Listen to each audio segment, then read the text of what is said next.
ഒരു ഹദീസ് കാണാം, വളരെ പേടിയുള്ള, വളരെ പേടിക്കേണ്ട ഒരു ഹദീസാണ്. ഒരാൾ 40 വയസ്സ് കഴിഞ്ഞിട്ടും ഒരാൾ നന്മയെക്കാളും കൂടുതൽ തിന്മയാണ് ചെയ്യുന്നതെങ്കിൽ, 40 വയസ്സ് കഴിഞ്ഞ ഒരാൾ അയാൾ നന്മയെക്കാളും കൂടുതൽ തിന്മയാണ് ചെയ്യുന്നതെങ്കിൽ അവർ നരകത്തിലേക്ക് ഒരുങ്ങിക്കൊള്ളട്ടെ, അവൻ നരകക്കാരനാണ് എന്ന് മുഹമ്മദുർ റസൂലുള്ളാഹി സ്വല്ലല്ലാഹു അലൈഹി വസല്ലം. 40 വയസ്സ് കഴിഞ്ഞവരാണ്. രാത്രി ഉറങ്ങാൻ കിടക്കുമ്പോൾ ഒരു ഹിസാബ് ചെയ്യണം, ഒരു വിചാരണ നമ്മൾ നടത്തണം. ഇന്ന് രാവിലെ മുതൽ ഈ ഉറങ്ങുന്ന സമയം വരെ ഞാൻ ചെയ്ത നന്മയാണോ കൂടുതൽ, അല്ല ഞാൻ ചെയ്ത തിന്മകളാണോ കൂടുതൽ എന്നൊരു കണക്ക് നമ്മൾ രാത്രി ഉറങ്ങാൻ കിടക്കുമ്പോൾ ഒന്ന് കണക്കെടുത്തു നോക്കണം. എന്നിട്ട് നന്മയെക്കാളും കൂടുതൽ തിന്മയാണെങ്കിൽ നമ്മൾ നരകക്കാരാണ്, നരകാവകാശികളിൽ പെട്ടുപോകുമെന്നാണ് ഈ ഹദീസ് പറയുന്നത്. അങ്ങനെ ഒരു ദിവസം നമ്മളിൽ ഉണ്ടായാൽ 40 വയസ്സ് മുതൽ നിരന്തരമായി നമ്മൾ കണക്കെടുക്കുകയാണ് ഉറങ്ങാൻ കിടക്കുമ്പോ. അങ്ങനെ എല്ലാ രാത്രിയിലും കണക്കെടുത്തു ഉറങ്ങാൻ കിടക്കുമ്പോ ബിസ്മിക റബ്ബി വളഅതു ജംബി വബിക അർഫഉഹു ഇൻ അംസക്ത നഫ്സി ഫർഹംഹാ വഇൻ അർസൽതഹാ ഫഹ്ഫൽഹാ കമാ തഹ്ഫലു ബിഹി ഇബാദകസ് സ്വാലിഹീൻ. അല്ലാഹുവേ, ഞാൻ ഉറങ്ങാൻ കിടക്കുകയാണ് റബ്ബേ, എന്റെ ഈ ആത്മാവിനെ, എന്റെ ഈ റൂഹിനെ നീ ഭൂമിയിലേക്ക് തിരിച്ചേക്കാതെ നീ പിടിച്ചു വെക്കുകയാണെങ്കിൽ, അഥവാ ഉറക്കത്തിൽ നീ എന്നെ കൊണ്ടുപോവുകയാണെങ്കിൽ, ഫർഹംനി, എന്നോട് നീ കാരുണ്യം കാണിക്കണം. അല്ലാതെ നീ തിരിച്ചേക്കുകയാണെങ്കിൽ ഫഹ്ഫൽഹാ കമാ തഹ്ഫലു ബിഹി ഇബാദകസ് സ്വാലിഹീൻ, സ്വാലിഹീങ്ങളെ സംരക്ഷിക്കുന്നത് പോലെ നീ എന്നെയും സംരക്ഷിക്കണേ എന്നുള്ള പ്രാർത്ഥനയോടെ കിടന്നുറങ്ങിയാൽ ഇന്ന് തഹജ്ജുദ് നിസ്കാരത്തിന് ഉണർന്നത് മുതൽ വൈകുന്നേരം ഈ രാത്രി കിടക്കുന്നത് വരെ ചെയ്ത ഓരോ പ്രവർത്തനങ്ങളും നമ്മൾക്കൊന്ന് കണ്ണോടിച്ചു നോക്കാം. സുബഹി നിസ്കരിച്ചിട്ടുണ്ടോ ഇല്ലേ? ഖളാ ആണോ ഇല്ലേ? ഖളാ ആണെങ്കിൽ ഖളാ വീട്ടിയിട്ടുണ്ടോ? ഖുർആൻ പാരായണം ചെയ്തിട്ടുണ്ടോ? ളുഹാ നിസ്കരിച്ചിട്ടുണ്ടോ? അല്ല, ളുഹ്ർ നിസ്കാരത്തിന്റെ അവസ്ഥ എന്ത്? അസ്റിന്റെ അവസ്ഥ എന്ത്? മഗ്രിബ് ഇശാ ഓതേണ്ടത് ഓതിയിട്ടുണ്ടോ? എന്റെ സമയം ഇന്ന് TV കാണാനും ഹറാം കാണാനുമാണോ ഉപയോഗിച്ചത്?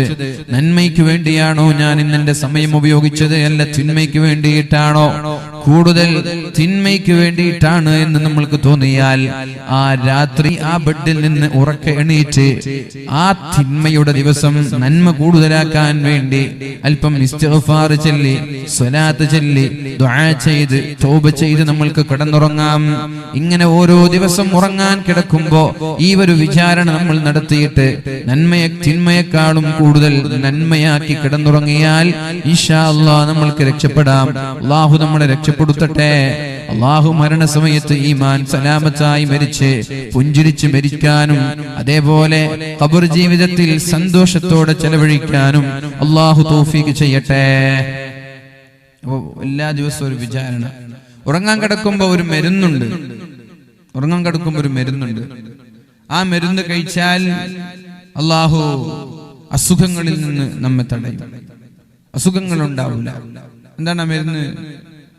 പരിശുദ്ധ റസൂലുള്ളാഹി സ്വല്ലല്ലാഹു അലൈഹി വസല്ലമ തങ്ങൾ പറയാണ്, ബിസ്മില്ലാഹിർ റഹ്മാനിർ റഹീം, ഖുൽ ഹുവല്ലാഹു അഹദ് അല്ലാഹുസ് സമദ് ലം യലിദ് വലം യൂലദ് വലം യകുൽ ലഹു കുഫുവൻ അഹദ്.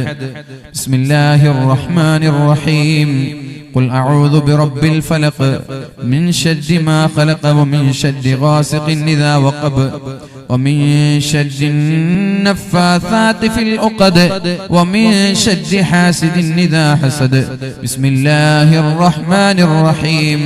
قل أعوذ برب الناس ملك الناس إله الناس من شر الوسواس الخناس الذي يوسوس في صدور الناس من الجنة والناس.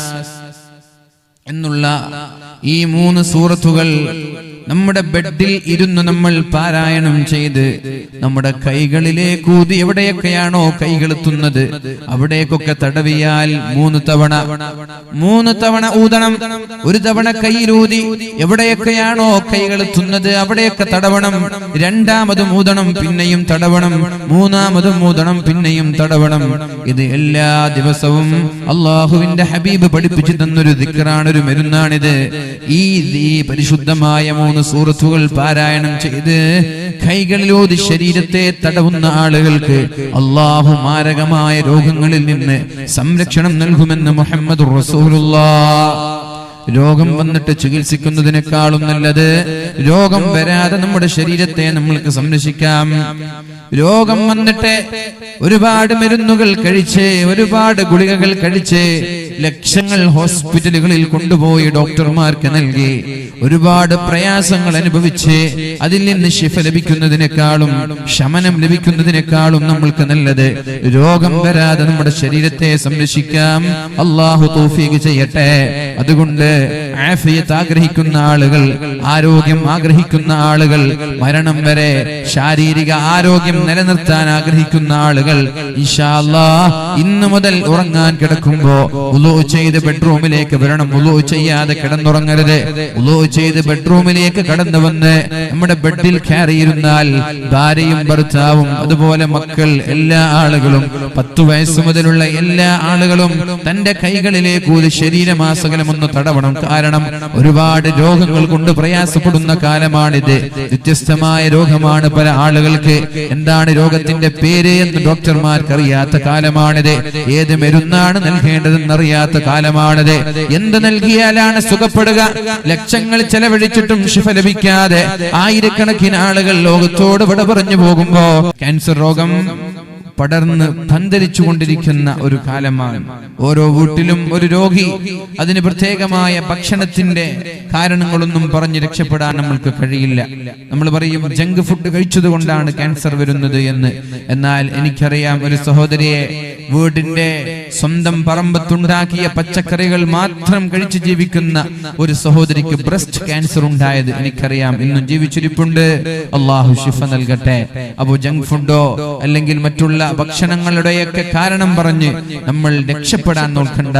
അള്ളാഹുവിന്റെ പരീക്ഷണമാണിത്. അതുകൊണ്ട് നമ്മൾക്ക് ശക്തമായി ആത്മാർത്ഥമായി അള്ളാഹുവിനോട് ദുആ ചെയ്യാം. ഇത്തരം അസുഖങ്ങളിൽ നിന്ന് രക്ഷപ്പെടാൻ വേണ്ടി അള്ളാഹു നമ്മളെ രക്ഷപ്പെടുത്തട്ടെ. മാരകമായ അസുഖങ്ങളിൽ നിന്ന് അള്ളാഹു നമ്മെ കാക്കുമാറാവട്ടെ.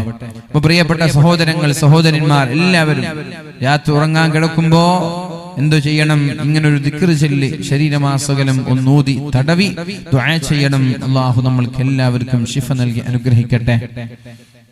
അങ്ങനെ ആരോഗ്യം, മഗ്ഫിറത്ത്, ആരോഗ്യം വലിയ പ്രാധാന്യമുള്ള വിഷയമാണ്. ആ ആരോഗ്യത്തിന് വേണ്ടി നമ്മൾക്ക് എല്ലാവർക്കും ദുആ ചെയ്യണം. അതോടൊപ്പം നിങ്ങൾ എന്ത് സംഭാവന ചെയ്യുമ്പോഴും, എന്ത് സഹായം ചെയ്യുമ്പോഴും, എന്ത് സ്വതക്ക നൽകുമ്പോഴും നിങ്ങളുടെ മനസ്സിൽ നിങ്ങൾ നിയത്ത് ചെയ്യേണ്ടത് എന്റെ ആരോഗ്യം എന്റെ മരണം വരെ നിലനിർത്തണമെന്നാണ്. അള്ളാഹു നിലനിർത്തി തരട്ടെ. അപ്പൊ ഞാൻ പറഞ്ഞു വന്നത്, നമ്മളൊക്കെ പല രീതിയിൽ സഹായിക്കുന്ന ആളുകളാണ്. ആ സഹായം ബക്കറ്റ് പിരിവ് നൽകുന്ന ആളുകൾ, അതേപോലെ മറ്റുള്ള ആവശ്യങ്ങൾക്ക് വേണ്ടി ആരെങ്കിലും സഹായിക്കുമ്പോൾ പള്ളി, മദ്രസ, പിന്നെ ബിൽഡിങ്ങുകൾ, നല്ല കാര്യങ്ങൾക്ക്, പാവങ്ങൾക്ക് സഹായിക്കൽ, വീട് വെച്ചു കൊടുക്കൽ, എന്തായാലും ഇത്തരം സംഭാവനകൾ നമ്മൾ നൽകുമ്പോ ഇൻഷാ അല്ലാഹ് നമ്മൾക്ക് സർവശക്തനായ അള്ളാഹുവിനോട് മനസ്സിൽ ഒന്ന് മനമുരുകി അള്ളാഹുവിനോട് ദുആ ചെയ്യാം. മാരകമായ അസുഖങ്ങളിൽ നിന്ന് രക്ഷപ്പെടാൻ വേണ്ടി അള്ളാഹു ഇത്തരം അസുഖം ബാധിക്കുന്ന എല്ലാ ആളുകൾക്കും അള്ളാഹു പൂർണ്ണമായ ശിഫ നൽകി അനുഗ്രഹിക്കുകയും നമ്മെ, നമ്മുടെ കുടുംബങ്ങൾ, നമ്മെ സ്നേഹിക്കുന്ന സഹായിക്കുന്ന എല്ലാ ആളുകളെയും അള്ളാഹു റബ്ബ് സുബ്ഹാനഹു വ തആല ഇത്തരം അസുഖങ്ങളിൽ നിന്ന് അള്ളാഹു രക്ഷപ്പെടുത്തട്ടെ. അപ്പൊ നമ്മൾ ഒരു രോഗിയെ സഹായിക്കാൻ വേണ്ടി നമ്മളൊരു തുക നൽകുമ്പോൾ നമ്മുടെ അസുഖം അള്ളാഹു ശിഫപ്പെടുത്തി തരും. അതുപോലെ മഹാനായ ഉമർ ഇബ്നുൽ ഖത്താബ് റളിയല്ലാഹു അൻഹു മദീന പള്ളി ഒരു പരിശുദ്ധമായ റമളാനിൽ മനോഹരമായി വർണ്ണാഭമായ വിളക്കുകൾ കൊണ്ട് അലങ്കരിക്കുകയുണ്ടായി. നമ്മളൊക്കെ റമളാൻ വരുമ്പോ നമ്മുടെ പള്ളികളൊക്കെ അലങ്കരിക്കും. നല്ല വെളിച്ചം, നല്ല ബൾബുകളൊക്കെ വെച്ച് ഡെക്കറേറ്റ് ചെയ്യും. അതേപോലെ ഉമർ തങ്ങൾ ഇത് ചെയ്തു. ഇത് മഹാനായ ഉമർ ഇബ്നുൽ ഖത്താബ് റളിയല്ലാഹു അൻഹു കാണുകയും അലി തങ്ങൾ കാണുകയും അലി തങ്ങൾ മഹാനായ ഉമർ ഇബ്നുൽ ഖത്താബ് റളിയല്ലാഹു അൻഹുവിനോട് ഒരു പ്രാർത്ഥന നടത്തുകയുണ്ടായി. നവ്വറല്ലാഹു ഖബ്റക യാ ഉമർ കമാ നവ്വറത മസാജിദ. നവ്വറല്ലാഹു ഖബ്റക യാ ഉമർ കമാ നവ്വറത മസാജിദ. അല്ലാഹുവേ ഉമർ തങ്ങളെ, നിങ്ങൾ അല്ലാഹുവിന്റെ പള്ളിയെ പ്രകാശിപ്പിച്ചതുപോലെ അല്ലാഹു നിങ്ങളുടെ ഖബറിടത്തെ നീ പ്രകാശിപ്പിച്ചു തരട്ടെ. നിങ്ങൾ അല്ലാഹുവിന്റെ പള്ളിയെ പ്രകാശിപ്പിച്ചതുപോലെ അല്ലാഹു നിങ്ങളുടെ ഖബറിടത്തെ പ്രകാശിപ്പിച്ചു തരട്ടെ എന്ന് മഹാനായ അലി ഇബ്നു അബീ ത്വാലിബ് റളിയല്ലാഹു അൻഹു ദുആ ചെയ്തിട്ടുണ്ട്. ഞാൻ ഇവിടെ പറയാൻ കാരണം നമ്മുടെ അഷ്റഫ് കാക്ക ഖബർ എന്ന് കേൾക്കുമ്പോൾ വലിയ പേടിയാണ്. കൊട്ടാര അഷ്റഫ് കാക്ക ഖബർ എന്ന് കേൾക്കുമ്പോൾ വലിയ പേടിയാണ്. അപ്പൊ ഖബറിന്റെ ഇരുട്ട് താഴേതാൽ ഇരുട്ടാണല്ലോ. അപ്പൊ മുകളിലുള്ള ദുആ ചെയ്യാൻ വരുന്ന ആളുകൾക്കും കൂടി ഇരുട്ടായി പേടിപ്പിക്കണ്ടെന്ന് വിചാരിച്ച് മൂപ്പര് അവിടെ ലൈറ്റ് വെച്ചു. ഖബർ മൊത്തം വെളിച്ചാക്കി. എങ്ങനെങ്കിലും ഖബർ പേടിയായതുകൊണ്ടും ഖബർസ്ഥാൻ പേടിയായതുകൊണ്ടും അവിടെ മൊത്തം ലൈറ്റൊക്കെ വെച്ചു, അവിടെ പ്രകാശിപ്പിച്ചു എന്നാണ്. അപ്പൊ ഞാനിത് പല സ്ഥലത്തും പറയാറുണ്ട്. മൂപ്പര് ആദ്യമായിട്ട് കേൾക്കുന്നതായിരിക്കും. പല സ്ഥലത്തും ഇത് പറയാറുണ്ട്. ഇങ്ങനെ ഒരു സഹോദരൻ ഖബർ കാണുമ്പോൾ പേടിക്കുന്ന ഒരു സഹോദരൻ ഉണ്ടായിരുന്നു. അപ്പൊ ഖബർ പേടി വരാതിരിക്കാൻ വേണ്ടിയിട്ട് മുഴുവനും ലൈറ്റ് വെച്ചു കൊടുത്തു. ഖബറാളികൾക്ക് വെളിച്ചം കെട്ടിട്ടെന്നായിരിക്കും ഉദ്ദേശം. ഏതായാലും അങ്ങനെ പ്രകാശിപ്പിച്ച അദ്ദേഹത്തിന്റെ ഖബറെടുത്തെയും അല്ലാഹു പ്രകാശിപ്പിച്ചു കൊടുക്കട്ടെ എന്ന് ഞാൻ ദുആ ചെയ്യാറുണ്ട്. അപ്പൊ ഞാൻ പറഞ്ഞു വരുന്നത്, നമ്മൾ ഏതൊരു ഫീൽഡിലേക്കാണ് ഉദ്ദേശിക്കുന്നത്, സ്വതക്ക ചെയ്യുന്ന സമയത്ത് എന്തൊരു ഫീൽഡാണ് നമ്മുടെ മനസ്സിൽ ഉദ്ദേശമുള്ളത്, ആ ഭാഗങ്ങൾ നമ്മൾ പ്രത്യേകം മനസ്സിൽ കരുതുക. ഉദാഹരണം, ഒരു രോഗിയെ സഹായിക്കുകയാണെങ്കിൽ ആ രോഗിക്ക് എന്തെങ്കിലും കൊടുക്കുമ്പോൾ അല്ലാഹുവേ എനിക്ക് ഇത്തരം അസുഖങ്ങൾ നീ തരല്ലേ അല്ലാ. ഒരു വീടെടുക്കാൻ വേണ്ടി സഹായിക്കുമ്പോൾ അല്ലാഹുവേ എനിക്ക് ഇങ്ങനെ ഒരു പ്രതിസന്ധി നീ തരല്ലേ റബ്ബേ. ഒരു പള്ളിയെ സഹായിക്കുമ്പോൾ അല്ലാഹുവേ ഇതിന് പകരം നീ സ്വർഗീയ ലോകത്തൊരു വീട് നീ എനിക്ക് പകരം തരണേ അല്ലാ. ഇങ്ങനെ ഓരോ രീതിയിൽ എന്ത് സഹായം ചെയ്യുമ്പോഴും നല്ലൊരു നിയ്യത്തോടുകൂടി നമ്മൾ സ്വതക്ക ചെയ്യണം. അല്ലാഹു റബ്ബ് സുബ്ഹാനഹു വ തആല നമ്മുടെ ഹലാലായ ഉദ്ദേശങ്ങളൊക്കെ നിറവേറ്റി തരട്ടെ. അപ്പോ പ്രിയപ്പെട്ട ചെറുപ്പക്കാരുമായി ബന്ധപ്പെട്ട് ഒരു വിഷയം ഇവിടെ ചർച്ച ചെയ്യണമെന്നാണ് സംഘാടകർ സൂചിപ്പിച്ചിട്ടുള്ളത്. എനിക്ക് പറയാനുള്ളത്, അല്ലാഹുവിന്റെ ഹബീബ് സല്ലല്ലാഹു അലൈഹി വസല്ലമ തങ്ങളോട് അല്ലാഹു ഓതിക്കൊടുത്ത മനോഹരമായ ഈ ആയത്താണ്. ബിസ്മില്ലാഹിർ റഹ്മാനിർ റഹീം. فبما رحمة من الله لنت لهم ولو كنت فظا غليظ القلب لانفضوا من حولك فاعف عنهم واستغفر لهم وشاورهم في الأمر فإذا عزمت فتوكل على الله إن الله يحب المتوكلين. ചെറുപ്പക്കാരെ, നിങ്ങൾ മാന്യമായി പെരുമാറണം, നല്ല സ്വഭാവത്തിന്റെ ഉടമകളാവണം. ഫബിമാ റഹ്മത്തിൻ മിനല്ലാഹി ലിൻത ലഹും. നബി തങ്ങളോട് പറയാണ് അല്ലാഹു തആല, അല്ലാഹുവിന്റെ കാരുണ്യം കൊണ്ടാണ് നിങ്ങൾ ജനങ്ങളോട് വളരെ മാന്യമായി പെരുമാറിയത്. ആരെയും വെറുപ്പിക്കാതെ, ആരെയും ചൊടിപ്പിക്കാതെ നിങ്ങൾ എത്ര മനോഹരമായിട്ടാണ് ആളുകളോട് പെരുമാറിയത്.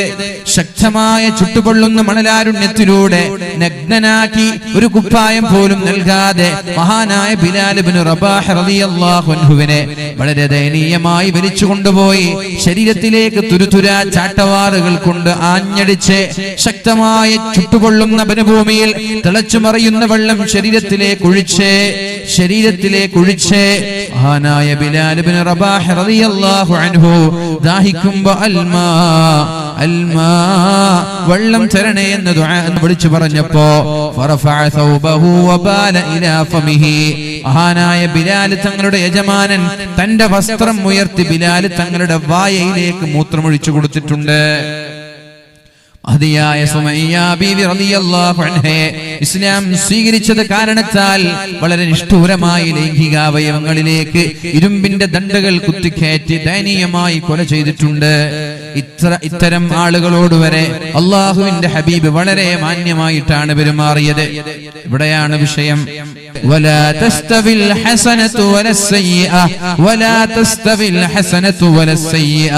നന്മയും തിന്മയും ഒരിക്കലും ഒരുമിച്ച് കൂടൂല.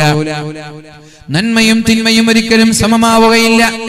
ഇദ്ഫഅ ബില്ലതി ഹിയ അഹ്സൻ. ആരെങ്കിലും ഒരു തെറ്റ് ചെയ്യുമ്പോൾ അവരോട് വളരെ നല്ല രീതിയിലാണ് നിങ്ങൾ പെരുമാറേണ്ടത്. പെരുമാറേണ്ടത്. തെറ്റ് ചെയ്യുന്നവരോട് അതേ നാണയത്തിൽ തിരിച്ചടിക്കരുത്.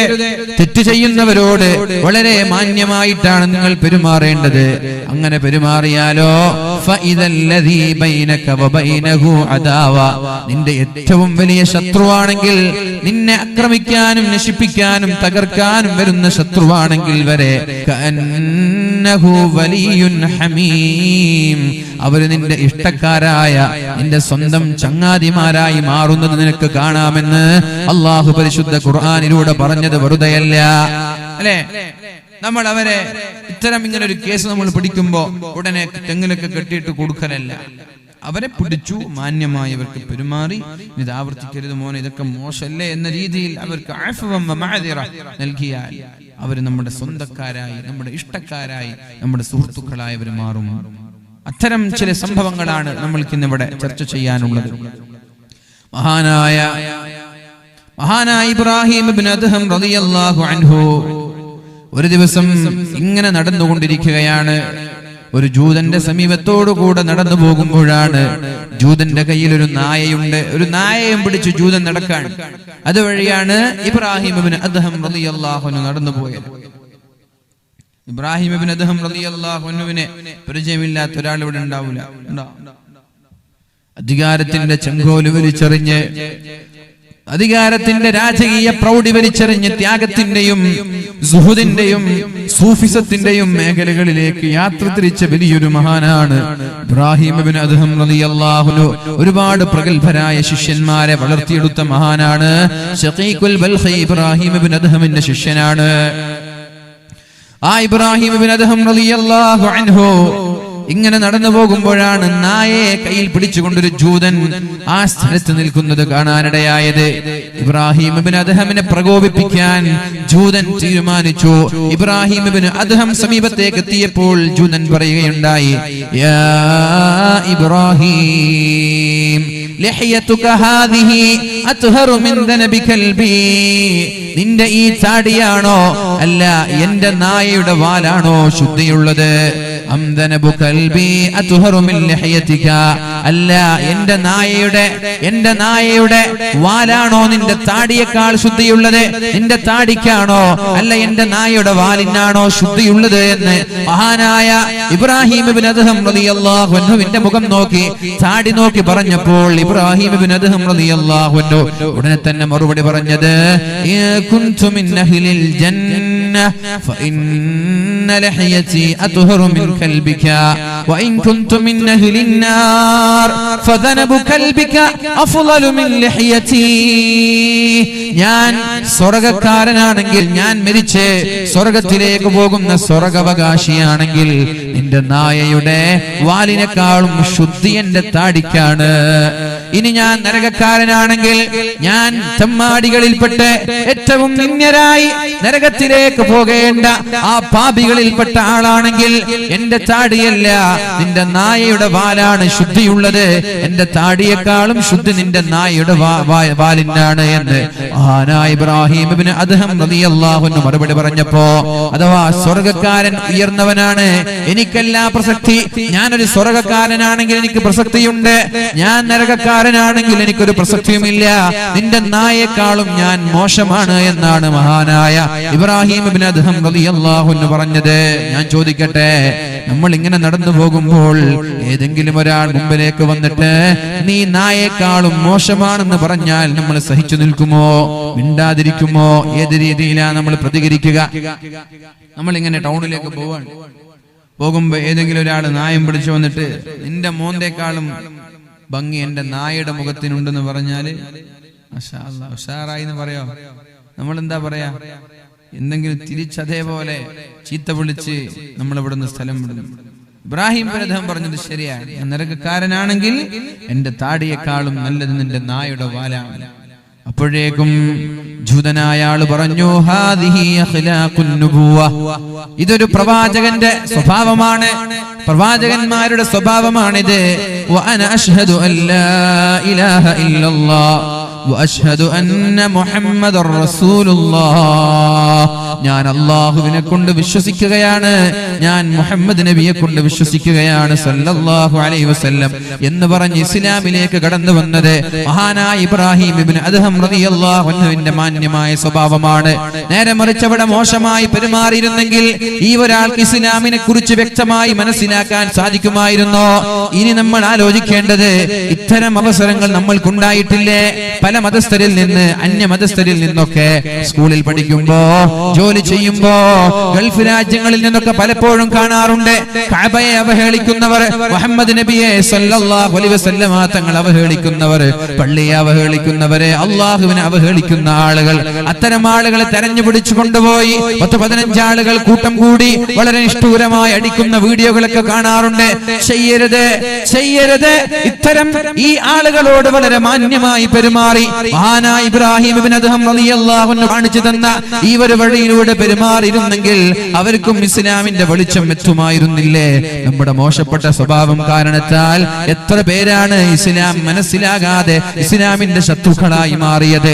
അതിന് പകരം നല്ല സ്വഭാവക്കാരായാൽ അവരുടെ ആ വൈരാഗ്യം മാറ്റിവെച്ച്, അവരുടെ വെറുപ്പ് മാറ്റിവെച്ച്, ഇസ്ലാം സത്യമാണ്, ഇസ്ലാം സൽസ്വഭാവക്കാരാണ്, മുസ്ലിമീങ്ങൾ കുഴപ്പക്കാരല്ല, മുസ്ലിമീങ്ങളുടെ ഭാഗത്ത് കുഴപ്പമില്ല എന്ന് അവർ ചർച്ച ചെയ്യുമായിരുന്നില്ലേ? അവരിങ്ങോട്ട് വന്നില്ലെങ്കിലും അവർ ഇസ്ലാമിനെ ഭവ്യതയോടെ കാണുമായിരുന്നില്ലേ? നമ്മുടെ മോശപ്പെട്ട സ്വഭാവം കൊണ്ട് ഒരുപാട് ആളുകൾക്ക് ഇസ്ലാം എത്തിച്ചു കൊടുക്കുന്നതിൽ നിന്ന് നമ്മൾ മാറി നിന്നിട്ടില്ലയോ മുഅ്മിനേ? ചെറുപ്പക്കാരാ, ഇത്തരം വീഴ്ചകൾ നമ്മൾക്ക് വന്നിട്ടില്ലേ? നമ്മൾ ആലോചിക്കേണ്ടേ അല്ലേ? നമ്മൾ കാരണം എത്ര ആളുകൾക്ക് ഈ ഒരു സത്യം മനസ്സിലാവാതെ പോകുന്നുണ്ട്. ഇതിനൊക്കെ അല്ലാഹുവിനോട് സമാധാനം പറയേണ്ടയോ? അല്ലാഹു പറഞ്ഞത് എത്ര മോശമായി നിങ്ങളോട് പെരുമാറുകയാണെങ്കിലും വളരെ മാന്യമായിട്ടേ നിങ്ങൾ പെരുമാറാൻ പാടുള്ളൂ. നിങ്ങളുടെ ഭാഗത്ത് ഒരു മൈനസ് പോയിന്റ് ഒരാൾക്ക് കിട്ടാൻ പാടില്ല. അങ്ങനെയായാൽ നിങ്ങളുടെ ശത്രുക്കൾ നിങ്ങളുടെ അടുത്ത ചങ്ങാതിയായി മാറുമെന്നല്ലേ പറഞ്ഞത്? ഈ ജൂതനെ ഇസ്ലാമിന്റെ വെളിച്ചം കണ്ടത്, ഇസ്ലാം എന്താണെന്ന് മനസ്സിലായത് മഹാനായ ഇബ്രാഹിം ഇബ്നു അദ്ഹം റളിയല്ലാഹു അൻഹു മാന്യമായി പെരുമാറിയത് കൊണ്ടല്ലേ? അതുകൊണ്ട് സ്വൽസ്വഭാവത്തിന്റെ ഉടമകളായി മാറാൻ നമ്മൾ ശ്രമിക്കണം. നമ്മുടെ സ്വഭാവം കാണുമ്പോ മറ്റുള്ളവർ ഇസ്ലാമിനെ കുറിച്ച് പഠിക്കണം. നമ്മുടെ പ്രവൃത്തിയിൽ നിന്ന്, നമ്മുടെ പെരുമാറ്റത്തിൽ നിന്ന് ഇസ്ലാം എന്നാൽ വളരെ മഹത്വമാണ്, ഇസ്ലാം എന്നാൽ വളരെ സംസ്കാരമുള്ള മതങ്ങളാണ് എന്ന് മറ്റുള്ളവർക്ക് മനസ്സിലാകുന്ന രീതിയിലാണ് നമ്മൾ പെരുമാറേണ്ടത്. അല്ലാഹു തൗഫീഖ് നൽകട്ടെ, അല്ലാഹു തൗഫീഖ് നൽകട്ടെ. രണ്ടാമത്തൊരു സംഭവം ഞാൻ പറയട്ടെ. മഹാനായ അബൂ ഹുറൈറ റളിയല്ലാഹു അൻഹു. അപ്പോൾ ഇന്നത്തെ ചർച്ച ഈ ഒരു രീതിയിലേക്കാണ് നിങ്ങൾ ഞാൻ കൊണ്ടുവരാൻ ശ്രമിക്കുന്നത്. സഹോദരിമാർ, സഹോദരന്മാർ എല്ലാവരും നമ്മുടെ സ്വഭാവം സംസ്കരിച്ച് മാന്യമായ ഉത്തമമായ സ്വഭാവത്തിന്റെ ഉടമകളായി മാറാൻ നമ്മൾ ശ്രമിക്കണം. അല്ലാഹു തൗഫീഖ് ചെയ്യട്ടെ. മഹാനായ അബൂ ഹുറൈറ റളിയല്ലാഹു അൻഹു അദ്ദേഹം ഒരു വഴിയിലൂടെ നടന്നു പോകുമ്പോഴാണ് അബൂ ഹുറൈറ റളിയല്ലാഹു അൻഹുവിനെ വളരെ മോശമായി ചീത്ത പറയുന്നത്. സബ്ബ റജുലുൻ അബൂ ഹുറൈറ, അബൂ ഹുറൈറയെ വളരെ മോശമായി ചീത്ത പറയുകയുണ്ടായി. എന്തൊക്കെയോ വായിൽ വന്നു, അതെല്ലാം വിളിച്ചു പറഞ്ഞു. ഫലമ്മൻതഹാ, അങ്ങനെ ചീത്ത പറഞ്ഞിട്ടൊന്ന് നിർത്തിയപ്പോ, നമുക്ക് വൈകുന്നേരം വരെ ചീത്ത പറയാൻ പറ്റൂലല്ലോ, അപ്പൊ ഇങ്ങനെ വായിൽ വരുന്നത്, തൊള്ളയിൽ വരുന്നതൊക്കെ പറഞ്ഞു. കുറച്ച് കഴിഞ്ഞപ്പോ നിർത്തിയപ്പോ മഹാനായ അബൂ ഹുറൈറ റളിയല്ലാഹു അൻഹു ചോദിക്കുകയുണ്ടായി, ഇൻതഹൈത, നിർത്തിയോ, ഇനിയുണ്ടോ? പറഞ്ഞു, ഞാൻ നിർത്തി. വഇൻ അറദ്ത അൻ അസീദക സിദ്തുക, ഇനിയും വേണമെങ്കിൽ ഇനിയും ഞാൻ പറയാം, ഇനിയും വേണമെങ്കിൽ ഞാൻ ഇനിയും പറയാം. അപ്പൊ മഹാനായ അബൂ ഹുറൈറ റളിയല്ലാഹു അൻഹു തന്റെ അടിമസ്ത്രീയെ വിളിക്കുകയാണ്. യാ ജാരിയ, അടിമസ്ത്രീയെ ഇങ്ങോട്ട് വാ എന്ന് പറഞ്ഞു വിളിച്ചപ്പോ ഈ മനുഷ്യൻ എന്തിനാണ് വിളിക്കുന്നത്, എന്ത് ചെയ്യാനാണ് അബൂ ഹുറൈറ ഒരുങ്ങുന്നത് എന്ന് നോക്കി കാത്തിരിക്കുകയാണ്. അബൂ ഹുറൈറ റളിയല്ലാഹു അൻഹു അടിമസ്ത്രീയോട് പറഞ്ഞു, വുളൂ ചെയ്യാനുള്ള വെള്ളം കൊണ്ടുവാ, വുളൂ ചെയ്യാനുള്ള വെള്ളം കൊണ്ടുവരാൻ. മഹാനായ അബൂ ഹുറൈറ റളിയല്ലാഹു അൻഹു പറഞ്ഞു. ഫതവല്ല അബൂ ഹുറൈറ, വുളൂ ചെയ്തു. വതവജ്ജഹ ഇലൽ ഖിബ്ല, ഖിബ്ലയിലേക്ക് മുന്നിട്ടു. എന്നിട്ട് അല്ലാഹുവിനോട് ദുആ ചെയ്തു. അല്ലാഹുമ്മ ഇന്ന അബ്ദക ഹാദാ സബ്ബനി, അല്ലാഹുവേ ഈ മനുഷ്യൻ എന്നെ ചീത്ത പറഞ്ഞിട്ടുണ്ട് റബ്ബേ. വഖാല അന്നി മാ ലം അഅലംഹു മിൻ നഫ്സി, ഞാൻ അറിയാത്ത, എന്റെ ജീവിതത്തിൽ ഞാൻ അറിയാത്ത ഒരുപാട് കാര്യങ്ങൾ ഇയാൾ എനിക്കെതിരെ പറഞ്ഞിട്ടുണ്ട് റബ്ബേ. അല്ലാഹുമ്മ ഇൻ കാന അബ്ദുക ഹാദാ സാദിഖാ, ഇയാൾ പറഞ്ഞത് സത്യമാണെങ്കിൽ ഫഗ്ഫിർലി, എനിക്ക് നീ പുറത്തു താ അല്ലാഹ്. ഇയാൾ എന്നെ കുറിച്ച് ഞാൻ അറിയാത്ത ഒരുപാട് ആക്ഷേപങ്ങൾ, ഒരുപാട് ആരോപണങ്ങൾ ഉന്നയിക്കുകയുണ്ടായി. ഇയാൾ പറഞ്ഞതൊക്കെ സത്യമാണ്. ആ സ്വഭാവമൊക്കെ എനിക്കുണ്ടെങ്കിൽ എനിക്ക് നീ പുറത്തു താ അല്ലാഹ്, എനിക്ക് നീ മാപ്പ് താ അല്ലാഹ്. അല്ലാഹുമ്മ ഇൻ കാന അബ്ദുക ഹാദാ കാദിബാ, അല്ലാഹുവേ ഇയാൾ എന്നെ കുറിച്ച് പറഞ്ഞത് പച്ചക്കള്ളമാണെങ്കിൽ, ഞാൻ ചെയ്യാത്തൊരു പ്രവൃത്തിയാണ് ഇയാൾ എന്നെ കുറിച്ച് പറഞ്ഞതെങ്കിൽ, അല്ലാഹുമ്മ ഫഗ്ഫിർ ലഹു, അയാൾക്ക് നീ മാപ്പ് കൊടുക്കല്ലാ, അയാൾക്ക് നീ മാപ്പ് കൊടുക്കല്ലാ, അല്ലാഹുവേ അയാൾക്ക് നീ പുറത്തു കൊടുക്കല്ലാ എന്ന് മഹാനായ അബൂ ഹുറൈറ റളിയല്ലാഹു അൻഹു ദുആ ചെയ്തപ്പോ, അബൂ ഹുറൈറയുടെ മുമ്പിലേക്ക് ആ ചെറുപ്പക്കാരൻ അബൂ ഹുറൈറയെ കെട്ടിപ്പിടിച്ചുകൊണ്ട്, അബൂ ഹുറൈറയെ ചുംബിച്ചുകൊണ്ട്, അബൂ ഹുറൈറയുടെ സ്വന്തം ചങ്ങാതിയായി, ഇഷ്ടക്കാരനായി മാറുന്നൊരു സംഭവം ഹദീസിൽ കാണാം. എന്താ? ചീത്ത പറഞ്ഞ ആൾക്ക് പുറത്തു കൊടുക്കാൻ അള്ളാഹുവിനോട് ദുആ ചെയ്യാൻ.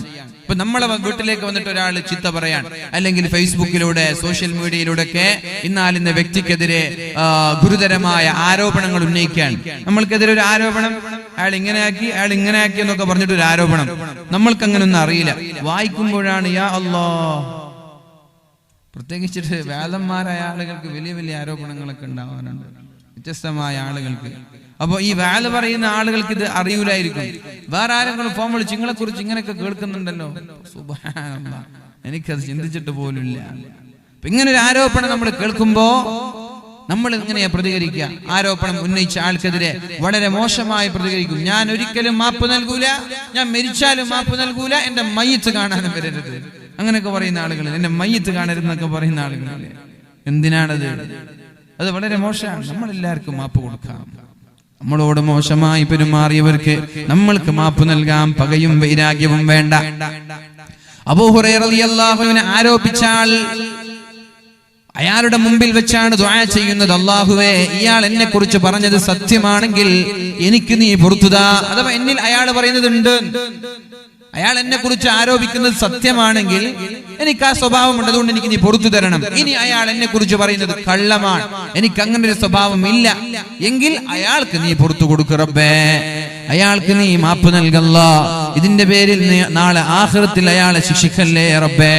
അഥവാ ദുനിയാവിൽ നാളെ ആഖിറത്തിൽ എത്തുമ്പോൾ നമ്മൾ മറ്റൊരാളെ ആക്ഷേപിച്ചത് കാരണം, മറ്റൊരാളെ ചീത്ത പറഞ്ഞത് കാരണം, മറ്റൊരാളുടെ അഭിമാനം പിച്ചു ചീന്തിയത് കാരണം, ഒരാളുടെ സമ്പത്ത് അപഹരിച്ചത് കാരണത്താലൊക്കെ നാളെ അള്ളാഹു സ്വർഗം നൽകാതെ നമ്മളെ തടഞ്ഞു വെക്കാൻ സാധ്യതയുണ്ട്.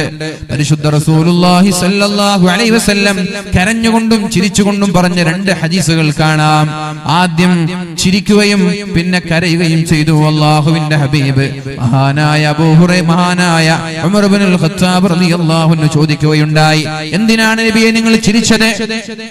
ഒരു സദസ്സിൽ സ്വഹാബാക്കളും മഹാനായ അല്ലാഹുവിന്റെ ഹബീബ് സ്വല്ലല്ലാഹു അലൈഹി വസല്ലം തങ്ങളും ഇരിക്കുന്ന ഒരു സദസ്സിൽ നബി തങ്ങൾ വെറുതെ ചിരിച്ചപ്പോ, മുൻപല്ലുകൾ കാണിച്ചുകൊണ്ട് ചിരിച്ചപ്പോ ഉമർ തങ്ങൾ ചോദിച്ചു, എന്തിനാണ് നബിയെ നിങ്ങൾ ചിരിച്ചത്?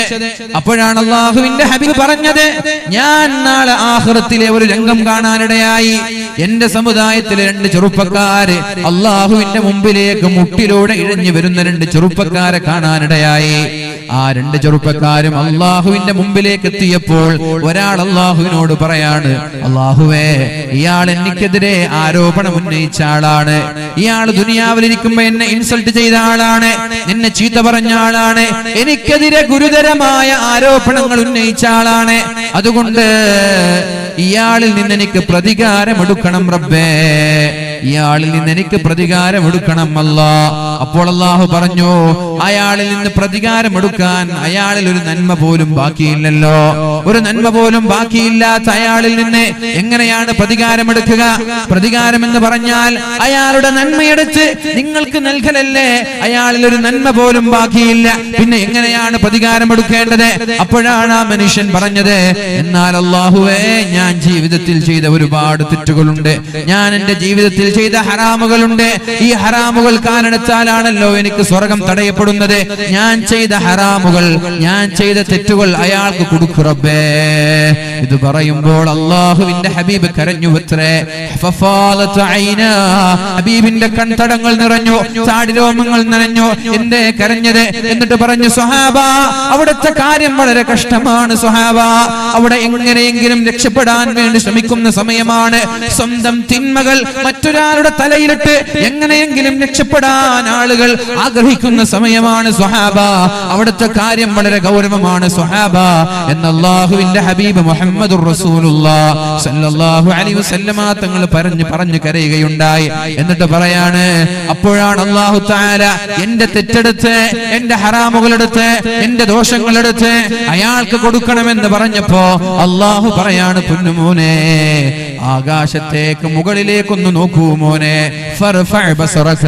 മുകളിലേക്ക് നോക്കണം. അപ്പോൾ അയാൾ മുകളിലേക്ക് നോക്കാനിടയായി. മനോഹരമായ സ്വർണ്ണത്താലുള്ളൊരു മൈതാനം, മനോഹരമായ സ്വർണ്ണച്ചാലുള്ളൊരു മൈതാനം. ആ മൈതാനത്തിൽ നിറയെ സ്വർണ്ണച്ചാലുള്ള കൊട്ടാരങ്ങൾ. ആ കൊട്ടാരങ്ങളെ അലങ്കരിച്ചിരിക്കുന്നത് മനോഹരമായ രത്നങ്ങൾ കൊണ്ടും പവിഴങ്ങൾ കൊണ്ടും മുത്തുകൾ കൊണ്ടുമാണ്. ആ മനോഹരമായ സ്വർണ്ണത്താലുള്ള മൈതാനം കണ്ടപ്പോ ഈ മനുഷ്യൻ അല്ലാഹുവിനോട് ചോദിക്കുകയാണ്, അല്ലാഹുവേ, അല്ലാഹുവേ, ആർക്കാണ് ആ സ്വർഗം നീ ഒരുക്കി വെച്ചിട്ടുള്ളത്?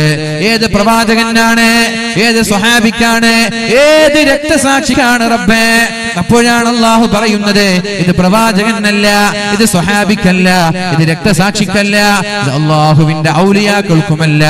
ആരാണോ ഇതിന്റെ വില നൽകുന്നത്, ആരാണോ ഇതിന്റെ വില നൽകുന്നത്, ഇത് കച്ചവടം ചെയ്യാൻ വേണ്ടി വെച്ചതാണ്. ഇതിന്റെ വില നൽകുന്ന ആളുകൾക്ക് ഞാൻ ഈ മനോഹരമായ സ്വർഗത്തിലെ സ്വർണ്ണത്താലുള്ള പട്ടണം നൽകുമെന്ന് പറഞ്ഞപ്പോ ആ മനുഷ്യൻ ചോദിച്ചു, അല്ലാഹുവേ, അതിന്റെ വില എന്താണ് റബ്ബേ? ഞാൻ വില തന്നാൽ എനിക്കും തരുമോ? എന്താണ് ഇതിന്റെ വില? അപ്പോൾ അല്ലാഹു പറഞ്ഞു, നിനക്കും അത് വാങ്ങിക്കാം, പക്ഷേ അതിന്റെ വില എന്ത്? അതിന്റെ വില അല്ലാഹു പറഞ്ഞു കൊടുക്കുകയാണ്. ആരിൽ നിന്നാണോ നീ പ്രതികാരം വേണമെന്ന് പറയുന്നത്, നിന്നെ നാട്ടിൽ ആക്രമിച്ചതിന്റെ പേരിൽ, നിന്നെ ചീത്ത പറഞ്ഞതിന്റെ പേരിൽ, നിനക്കെതിരെ ഗുരുതരമായ ആരോപണങ്ങൾ ഉന്നയിച്ചതിന്റെ പേരിൽ, ദുനിയാവിൽ നിന്നോട് മോശമായി പെരുമാറിയതിന്റെ പേരിൽ അയാളിൽ നിന്ന് പ്രതികാരമെടുക്കാൻ നിന്റെ തെറ്റുകൾ എടുത്ത് അയാൾക്ക് കൊടുക്കണമെന്ന് പറയുന്നില്ലേ? അയാൾക്ക് നീ മാപ്പ് നൽകാൻ തയ്യാറായാൽ ആ മാപ്പാണ് ആ സ്വർഗത്തിന്റെ വില. അയാൾക്ക് മാപ്പ് കൊടുത്താൽ നിനക്ക് സ്വർഗം കിട്ടുമെന്ന് അല്ലാഹു പറഞ്ഞപ്പോ ഈ ചെറുപ്പക്കാരൻ പറഞ്ഞു, എന്നാൽ റബ്ബേ, എന്റെ തെറ്റ് അയാൾക്ക് കൊടുക്കണ്ട, അയാളുടെ നന്മ എനിക്കും വേണ്ട, അയാൾക്ക് ഞാൻ മാപ്പ് കൊടുത്തു എന്ന് പറഞ്ഞപ്പോ അല്ലാഹു ഈ മനുഷ്യനോട് പറയാണ്, എന്നാൽ അയാളുടെ കൈയും പിടിച്ച് രണ്ടുപേരും ആ സ്വർഗത്തിലേക്ക് പോയിക്കോ എന്ന് പറഞ്ഞ് രണ്ടുപേരെയും അല്ലാഹു നാളെ സ്വർഗത്തിലേക്ക് കൊണ്ടുപോകുമെന്ന് മുഹമ്മദുർ റസൂലുള്ളാഹ്. എന്താണ്? തെറ്റ് ചെയ്ത ഒരാൾക്ക് മാപ്പ് കൊടുത്തതിന്റെ പേരിൽ അല്ലാഹു സ്വർഗം നൽകുകയാണ് ആഖിറത്തിൽ വെച്ച്. അതല്ലേ അല്ലാഹു പറഞ്ഞത്, വഅഫു വസ്ഫഹു, നിങ്ങൾ മാപ്പ് നൽകണം, ജനങ്ങൾക്ക് വിട്ടുവീഴ്ച ചെയ്യണം. അലാ തുഹിബ്ബൂന അൻ യഗ്ഫിറല്ലാഹു ലക്കും, അല്ലാഹു നിങ്ങൾക്ക് പുറത്തു തരാൻ നിങ്ങൾ ഇഷ്ടപ്പെടുന്നില്ലയോ? നമ്മൾ എത്ര തെറ്റുകളാണ് ചെയ്തത്? പ്രായപൂർത്തി എത്തിയത് മുതൽ ഇന്നേ വരെ നമ്മൾ ചെയ്ത തെറ്റുകൾ എണ്ണിയാൽ എത്ര തെറ്റുകൾ ഉണ്ടാകും? 60 വർഷം ജീവിക്കുന്ന ഒരാൾ 21,500 ദിവസമല്ലേ ജീവിക്കുന്നത്? 60 വർഷം ജീവിക്കുന്ന ഒരാൾ 21,500 ദിവസമല്ലേ ജീവിക്കുന്നത്? ഒരു ദിവസം ഒരു തെറ്റ് ചെയ്താൽ, ഒരു ദിവസം ഒരു തെറ്റ് ചെയ്താൽ അല്ലാഹുവിനെ സമീപിക്കുമ്പോൾ അയാളുടെ തിന്മയുടെ ഏടിൽ 21,500 തെറ്റുണ്ടാവില്ലയോ? ഇനി ഒരു ദിവസം ഒന്നല്ല, ആയിരക്കണക്കിന് തെറ്റ് ചെയ്യുന്ന നമ്മൾ 21,500 ദിവസം ആയിരക്കണക്കിന് തെറ്റുകൾ ചെയ്ത് നാളെ അല്ലാഹുവിന്റെ കോടതിയിലെത്തുമ്പോൾ ഈ തെറ്റുകളൊക്കെ അഭിമുഖീകരിക്കേണ്ടി വരൂലേ? ഇതിനെങ്ങനെയാണ് റബ്ബിനോട് സമാധാനം പറയുന്നത് എന്ന് ആലോചിച്ച് മഹാനായ ഇബ്നു സമ്മർ റളിയല്ലാഹു അൻഹു ബോധം കെട്ട് അവിടെ തന്നെ വീണു മരിക്കുകയാണ്. ആലോചിച്ചത് എന്താ? 60 വയസ്സായ ഒരാൾ ജീവിക്കുന്നത് 21,500 ദിവസം. ഒരു ദിവസം ഒരു തെറ്റ് ചെയ്താൽ തന്നെ 21,000 തെറ്റായി. എന്നാൽ ഒരു ദിവസം 1000 തെറ്റ് ചെയ്യുന്ന നമ്മൾ 60 വർഷം ജീവിച്ചാൽ എത്ര തെറ്റുണ്ടാകും? അവിടെ തന്നെ ബോധം കെട്ടു വീണു, അവിടെ തന്നെ മരിച്ചുപോയി. ആലോചിക്കേണ്ട വിഷയല്ലേ അല്ലേ? ഇങ്ങനെ ഓരോ ദിവസവും ആയിരക്കണക്കിന് തെറ്റ് ചെയ്യുന്ന നമ്മൾക്ക് അല്ലാഹു പുറത്തു തരാൻ നമ്മൾ ആഗ്രഹിക്കുന്നില്ലേ? അല്ലേ? നമ്മൾ ചെയ്ത തെറ്റൊക്കെ അല്ലാഹു പുറത്തു തരണ്ടേ? അല്ലാഹു തെറ്റുകൾ പുറത്തു തരാതെ ആർക്കെങ്കിലും രക്ഷപ്പെടാൻ പറ്റുമെന്ന് തോന്നുന്നുണ്ടോ? ഉണ്ടോ? നിങ്ങൾ എവിടെ ഇല്ല? ഉറക്കം വരുന്നുണ്ടോ? രാവിലെ എണീറ്റത് മുതൽ കാണുന്നത് ഹറാം, കേൾക്കുന്നത് ഹറാം, പ്രവർത്തിക്കുന്നതും ഹറാം. ഇങ്ങനെ 6000 തെറ്റ് ചെയ്യുന്ന നമ്മൾ എങ്ങനെയാണ് നാളെ രക്ഷപ്പെടുക? ഒരു സ്വലാത്തിന് അല്ലാഹു 10 ദോഷങ്ങളാണ് പുറത്തു തരുന്നത്. 60 തെറ്റിപ്പ് പുറത്തു തന്ന് കഴിഞ്ഞു, അതിൽ സംശയമില്ല. അപ്പൊ 100 സ്വലാത്ത് ഒരാൾ ചൊല്ലിയാലോ എത്ര തെറ്റ് പുറത്തുവരും? എത്ര തെറ്റ് പുറത്തുവരും? 1000 തെറ്റ് പുറത്തുവരും. പല രീതിയിലുള്ള ദോഷങ്ങളുണ്ടെന്നാണ്, പല രീതിയിലുള്ള തെറ്റുകളുണ്ട്. ചില തെറ്റുകൾ സ്വലാത്ത് ചൊല്ലിയാലാണ് പുറത്തു തരിക.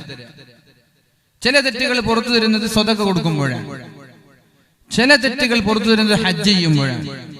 ചില തെറ്റുകൾ ഉംറ, ചില തെറ്റുകൾ നിസ്കരിക്കുമ്പോൾ. ഇങ്ങനെയൊക്കെ ഓരോ തെറ്റുകൾ ഓരോ രീതിയിലാണ് പൊറുക്കപ്പെടുക. എന്നാൽ ഹജ്ജ് കൊണ്ടോ ഉംറ കൊണ്ടോ സ്വതക്ക കൊണ്ടോ നോമ്പ് കൊണ്ടോ സക്കാത്ത് കൊണ്ടോ നിസ്കാരം കൊണ്ടോ അല്ലാഹു പുറത്തു തരാത്തൊരു പാപമുണ്ട്. പിന്നെങ്ങനെയാ പാപം പുറത്തു കിട്ടുക? എങ്ങനെയാ? റമദാന الهموم في طلب المعيشة الهموم في طلب المعيشة ജോലി ചെയ്യുമ്പോഴുണ്ടാകുന്ന വിഷമം, ബിസിനസ് നടത്തുമ്പോഴുണ്ടാകുന്ന ടെൻഷൻ ഇല്ലേ? ബിസിനസ് ഉണ്ടാകുമ്പോൾ ടെൻഷൻ ഇല്ലേ? നമ്മളൊക്കെ വിചാരിക്കാർക്ക് വലിയ സുഖമാണ്. ബിസിനസ്സുകാർക്ക് ഏറ്റവും കൂടുതൽ ടെൻഷൻ ഉണ്ടാവുക വലിയ പൈസ കൂടുന്നതിനനുസരിച്ച് ടെൻഷൻ കൂടും. പൈസ കൂടുന്നതിനനുസരിച്ച് ടെൻഷൻ കൂടും.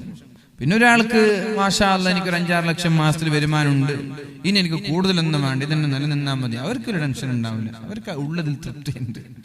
പിന്നെ നമ്മളിങ്ങനെ കൂട്ടാണ്, ഇനിയും കൂടട്ടെ എന്ന് വിശ്രമമില്ലാതെ ഓടാണ്. ഇത്തരം ആളുകൾക്ക് ടെൻഷൻ കൂടിക്കൊണ്ടേയിരിക്കും.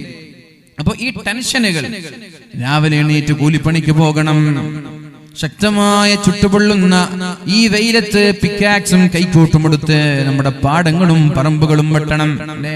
നമ്മൾ വിചാരിക്കുന്നത് ഒരു ക്ഷീണാണ്. 2 നിലയും 3 നിലയും 10 നിലയൊക്കെയുള്ള ബിൽഡിങ്ങിന്റെ മുകളിൽ കയറി പെയിന്റ് അടിക്കണം, ടേപ്പ് ചെയ്യണം. വലിയ റിസ്ക് അല്ലേ? റിസ്ക് തന്നെയാണ്. പക്ഷേ നമ്മുടെ കുടുംബത്തെ, നമ്മുടെ നാട്ടുകാരെ, നമ്മുടെ മക്കളെ വളർത്താനും പോറ്റി വളർത്താനും വേണ്ടി അധ്വാനിക്കുന്ന ഈ അധ്വാനത്തിൽ നമ്മൾക്കുണ്ടാകുന്ന ക്ഷീണം കാരണം, നമ്മൾക്കുണ്ടാകുന്ന ടെൻഷൻ കാരണം അല്ലാഹു ഒരുപടി ദോഷങ്ങൾ പുറത്തു തരുന്നുണ്ട് എന്ന് മുഹമ്മദുർ റസൂലുള്ളാഹ്. ഹജ്ജ് ചെയ്താൽ ഇത് പുറത്തു കിട്ടൂല, ഉംറ ചെയ്താലും പുറത്തു കിട്ടൂല, നോമ്പ് നോറ്റാലും പുറത്തു കിട്ടൂല, സ്വതക്കയിലും പുറത്തു കിട്ടൂല. ചില ദോഷങ്ങൾ പുറത്തു തരുന്നത് ജോലിയിലുള്ള ക്ഷീണമാണ്, കച്ചവടങ്ങളിലുള്ള ക്ഷീണമാണ്, മഈശത്തിന് വേണ്ടിയിട്ടുള്ള ഓട്ടങ്ങൾക്കിടയിൽ നമ്മൾക്കുണ്ടാകുന്ന പ്രശ്നങ്ങളും പ്രയാസങ്ങൾ കാരണം അല്ലാഹു ഒരുപാട് ദോഷങ്ങൾ പുറത്തു തരുമെന്ന് മുഹമ്മദുർ റസൂലുള്ളാഹ്. അപ്പൊ ഇവിടെ 6 സ്വലാത്തിന് 60 തെറ്റുകൾ പുറത്തു തന്നു. അത് മാത്രമല്ല, 6 സ്വലാത്തിന് 6 മലക്കുകളെ അല്ലാഹു നിയമിച്ചിരിക്കുകയാണ്. എല്ലാ ആളുകൾക്കും 6 മലക്കുകളെ അല്ലാഹു നിയമിച്ചിരിക്കുകയാണ്. വക്കലല്ലാഹു മലക്കൻ, ഒരു മലക്കിനെ അല്ലാഹു നിയോഗിക്കും ഒരു സ്വലാത്തിന്. എന്താണ് ആ മലക്കിന്റെ പണി? ഖിയാമത്ത് നാൾ വരെ ആ മലക്കിന്റെ പണി ഈ സ്വലാത്ത് ചൊല്ലിയ വ്യക്തിക്ക് വേണ്ടി ദുആ ചെയ്യുകയാണ്. അല്ലാഹുവേ, അയാൾക്ക് നീ പുറത്തു കൊടുക്കൂ റബ്ബേ. അതുകൊണ്ട് ഒരു സദസ്സ് കഴിയുമ്പോൾ 100 സ്വലാത്ത് ചൊല്ലിയാൽ 100 മലക്കുകളെ നിയമിക്കാൻ നമ്മൾക്ക് കഴിയും. ആ 100 മലക്കുകളും ഖിയാമത്ത് നാൾ വരെ നമ്മൾക്ക് വേണ്ടി ദുആ ചെയ്യും. ഒരു ദിവസം 100 സ്വലാത്ത് ചൊല്ലുന്ന ആളുകൾ രാത്രിയിൽ 100 സ്വലാത്ത്, രാവിലെ 100 സ്വലാത്ത്, അങ്ങനെ 200 സ്വലാത്ത് മിനിമം ചെല്ലുന്നുണ്ടെങ്കിൽ 200 മലക്കുകൾ ദിനേന അല്ലാഹു നമ്മൾക്ക് വേണ്ടി നിയോഗിക്കുകയാണ്. ആ മലക്കുകൾ ഖിയാമത്ത് നാൾ വരെ നമ്മൾക്ക് പാപങ്ങൾ പുറത്തു തരാൻ വേണ്ടി അല്ലാഹുവിനോട് ദുആ ചെയ്യുകയാണ്. ഈ മലക്കുകളുടെ പണി. അതുകൊണ്ട് ഒരുപാട് മലക്കുകളെ ഉണ്ടാക്കിക്കോളൂ. ഖിയാമത്ത് നാൾ വരെ മരിച്ച് ഖബറിൽ കിടന്നാലും നമ്മൾക്ക് വേണ്ടി ദുആ ചെയ്യാൻ ഒരുപാട് മലക്കുകളെ നിയോഗിച്ചോളൂ. അല്ലാഹു നമ്മുടെ പാപങ്ങളൊക്കെ പുറത്തു തരട്ടെ. അല്ലാഹു നമ്മൾക്ക് മാപ്പ് നൽകട്ടെ. അതുകൊണ്ട് ഫഅഫു വസ്ഫഹു, നിങ്ങൾ മാപ്പ് നൽകണം, വിട്ടുവീഴ്ച ചെയ്യണം. അലാ തുഹിബ്ബൂന അൻ യഗ്ഫിറല്ലാഹു ലക്കും, അല്ലാഹു നിങ്ങൾക്ക് പുറത്തു തരാൻ നിങ്ങൾ ഇഷ്ടപ്പെടുന്നില്ലയോ? അല്ലാഹു നിങ്ങൾക്ക് മാപ്പ് നൽകണമെന്ന് നിങ്ങൾ ആഗ്രഹിക്കുന്നില്ലയോ? അല്ലാഹു മാപ്പ് നൽകണമെന്ന് ആഗ്രഹിക്കുന്നുണ്ടെങ്കിൽ നിങ്ങൾ ജനങ്ങൾക്കും മാപ്പ് നൽകണമെന്ന് മുഹമ്മദുർ റസൂലുള്ളാഹ്. അല്ലാഹുവിന്റെ ഹബീബ് പഠിപ്പിച്ച മനോഹരമായ ഒരു ഹദീസാണിത്. റസൂലുള്ളാഹി സ്വല്ലല്ലാഹു അലൈഹി വസല്ലമ തങ്ങൾ പഠിപ്പിച്ചാൽ ആ ഹബീബ് പറഞ്ഞത് നുണയല്ല എന്നറിയാം, ഇത് യാഥാർത്ഥ്യമാണ് എന്ന് നമ്മൾക്കറിയാം. പക്ഷെ നമ്മുടെ വിശ്വാസത്തിലുള്ള എന്തോ ഒരു കുറവാണ്. നമ്മളെ ഇത്തരം വിഷയങ്ങളിൽ, ഈ വിഷയങ്ങൾക്ക് നമ്മൾക്ക് താല്പര്യമില്ലാത്തത് നമ്മുടെ വിശ്വാസത്തിലുള്ള എന്തോ ഒരു കുറവാണത്. അപ്പൊ അള്ളാഹുവിന്റെ ഹബീബിനെ അങ്ങനെ അതിരറ്റ് സ്നേഹിക്കുന്ന ഹബീബ് പറഞ്ഞത്, സല്ലല്ലാഹു അലൈഹി വസല്ലമ തങ്ങൾ പറഞ്ഞത് അതുപോലെ സംഭവിക്കുമെന്ന് ഉറച്ച വിശ്വാസമുള്ള ഒരാൾക്ക് സ്വതക്ക കൊടുക്കാൻ ഒരു മടിയുണ്ടാവൂല, ചെലവഴിക്കാൻ ഒരു മടിയുണ്ടാവൂല. 1 ലക്ഷം കൊടുത്താലും 1 കോടി കൊടുത്താലും അതൊക്കെ നമ്മുടെ വരുമാനത്തിൽ കണ്ട് ആസ്വദിക്കാൻ നമ്മൾക്ക് കഴിയും. അല്ലാഹു തൗഫീഖ് നൽകട്ടെ, അല്ലാഹു നമ്മെ അനുഗ്രഹിക്കുമാറാവട്ടെ. പ്രിയമുള്ള സഹോദരങ്ങളെ, പറഞ്ഞു വരുന്നത് റസൂലുള്ളാഹി സ്വല്ലല്ലാഹു അലൈഹി വസല്ലമ തങ്ങളും മഹാന്മാരായ സ്വഹാബാക്കളും നമ്മൾക്ക് പഠിപ്പിച്ചു തന്ന രീതിയാണ്. അല്ലാഹുവിന്റെ ഹബീബ് സ്വല്ലല്ലാഹു അലൈഹി വസല്ലമ തങ്ങൾ ത്വായിഫിന്റെ മണലാരുണ്യത്തിൽ വളരെ നിഷ്ഠൂരമായി ആളുകളൊക്കെ കല്ലെറിഞ്ഞ്, കാലിലേക്കും ശരീരത്തിലേക്കും കല്ലെറിഞ്ഞ് രക്തം വാർന്നൊലിച്ചപ്പോ അല്ലാഹുവിന്റെ ഹബീബ് സ്വല്ലല്ലാഹു അലൈഹി വസല്ലം ബോധം കെട്ട് നിലത്ത് വീഴുകയുണ്ടായി. നമ്മൾക്കറിയാമത്. അബൂ ത്വാലിബ് ലോകത്തോട് ഇവിടെ പറഞ്ഞു, അബ്ദുൽ മുത്തലിബ്, ഖദീജ ബീവി, നബി തങ്ങൾക്ക് താങ്ങും തണലുമായിരുന്ന പല ആളുകളും ലോകത്തോട് വിട പറഞ്ഞപ്പോ മക്ക മുശ്രിക്കീങ്ങൾ വളരെ മോശമായി പെരുമാറാൻ തുടങ്ങിയപ്പോ ഒരു ആശ്വാസത്തിന് വേണ്ടിയാണ് ത്വായിഫിലേക്ക് ഇറങ്ങിയത്. ആ സമയത്താണ് വളരെ മുഷ്ഠൂരമായി കല്ലുകൾ എറിഞ്ഞ്, മരങ്ങൾ എറിഞ്ഞ്, കൂകി വിളിച്ച് അള്ളാഹുവിന്റെ ഹബീബിനെ നേരിട്ടത്. പക്ഷേ അള്ളാഹുവിന്റെ ഹബീബ് ബോധം കെട്ട് നിലത്ത് വീട് കണ്ണ് തുറന്നു നോക്കുമ്പോൾ ഒരു മലക്കുണ്ട്, ഹബീബിനെ കാത്തിരിക്കുന്നുണ്ട്. ആ മലക്ക് അല്ലാഹുവിന്റെ ഹബീബിനോട് ചോദിച്ചില്ലയോ, യാ റസൂലല്ലാഹ്, ഈ നാട്ടുകാർ നിങ്ങളോട് ചെയ്തത് അല്ലാഹു കണ്ടിരിക്കുകയാണ്, അല്ലാഹു അറിഞ്ഞിരിക്കുകയാണ്. ഈ നാട്ടുകാരെ എല്ലാവരെയും ഈ പർവ്വതം ഞാൻ മുകളിലേക്ക് കൊണ്ടുപോയി അവരുടെ തലയിലേക്കിട്ട് ചതച്ച് ഞാൻ കൊല്ലട്ടെയോ എന്ന് ചോദിച്ചപ്പോ റസൂലുള്ളാഹി സ്വല്ലല്ലാഹു അലൈഹി വസല്ലമ തങ്ങൾ പറഞ്ഞ മറുപടി, ഇവര് മരിച്ചിട്ട് എനിക്കെന്ത് കാര്യം, ഇവര് നശിച്ചിട്ട് എനിക്കെന്ത് കാര്യം, ഈ നാട്ടുകാരെല്ലാവരെയും പർവ്വതം കൊണ്ടുപോയി തലയിലിട്ട് ചതച്ച് ചമ്മന്തിയാക്കി, എനിക്കെന്ത് കാര്യം, അവര് മരിച്ചുപോയി, എനിക്കൊരു കാര്യമില്ലല്ലോ. ഒരാളുടെ ഞാൻ ചോദിക്കട്ടെ, നമ്മൾ ഒരാൾ ബിസിനസ്സിൽ ഉഷാറാകുമ്പോ അസൂയ വെക്കാറുണ്ട്. നമ്മൾക്കിപ്പോ ഇതിനെന്താ, അയാൾക്ക് പൈസ കിട്ടി നമുക്ക് എന്തെങ്കിലും നഷ്ടമുണ്ടോ? നമ്മൾക്ക് കുറഞ്ഞാലല്ലേ നമുക്ക് നഷ്ടമുള്ളൂ. അയാൾക്ക് ഉഷാറായിട്ട് കിട്ടിക്കോട്ടെ, നമ്മൾക്കും അതുപോലെ കിട്ടട്ടെ. അപ്പൊ നമ്മൾ മറ്റൊരാൾ വളരുന്നതിൽ നമ്മൾ അസൂയ വെച്ചിട്ടൊരു കാര്യമില്ല. ഇതേപോലെ ഇവര് മരിച്ചിട്ട് എനിക്ക് കാര്യമില്ല. മഹാനായ ജിബ്രീൽ അലൈഹിസ്സലാമിനോട് അല്ലാഹുവിന്റെ ഹബീബ് സല്ലല്ലാഹു അലൈഹി വസല്ലമ തങ്ങൾ പറഞ്ഞത്, ഇവരിൽപ്പെട്ട ഒരാൾ ഇസ്ലാമിലേക്ക് കടന്നു വന്നാൽ അതാണ് എനിക്ക് നല്ലത്. അഥവാ ഇവർ മരിച്ചാൽ എല്ലാവരും നരകത്തിലാണെന്ന് ഉറപ്പാണ്. നിങ്ങൾ ഇവരെ എല്ലാവരെയും പർവ്വതം തലയിലേക്കിട്ട് ചതച്ചു കൊന്നാൽ ഇവരെല്ലാവരും നരകത്തിലാണ് എന്നുറപ്പ് തന്നെയാണ്. എന്നാൽ ഇവരെ നിങ്ങൾ കൊല്ലാതെ വിട്ടേക്കണം, ഇവരെ നിങ്ങൾ ദ്രോഹിക്കരുത്, ഇവരെ നിങ്ങൾ ബുദ്ധിമുട്ടിക്കരുത്. അതിന് പകരം ശേഷം ഇവര് അല്ലെങ്കിൽ ഇവരുടെ മക്കളുടെ മക്കളിൽ നിന്ന് ആരെങ്കിലും ഒരാൾ സത്യം മനസ്സിലായി പരിശുദ്ധമായ ദീനിലേക്ക് കടന്നു വന്നാൽ അതല്ലേ എനിക്ക് ദുനിയാവിലും ആഖിറത്തിലും നല്ലത്. ഒരാൾ നന്നായാൽ അതല്ലേ എനിക്ക് നല്ലത്. അതുകൊണ്ട് ഇവരെ ശിക്ഷിക്കരുത്, ഇവരെ നശിപ്പിക്കരുത് എന്ന് മുഹമ്മദുർ റസൂലുള്ളാഹി സ്വല്ലല്ലാഹു അലൈഹി വസല്ലം. മറ്റൊരു സംഭവമുണ്ട്. അല്ലാഹുവിന്റെ ഹബീബ് സ്വല്ലല്ലാഹു അലൈഹി വസല്ലം തങ്ങൾ ഒരു ജൂതന് അല്പം ദീനാറുകൾ കടം കൊടുത്തിരുന്നു.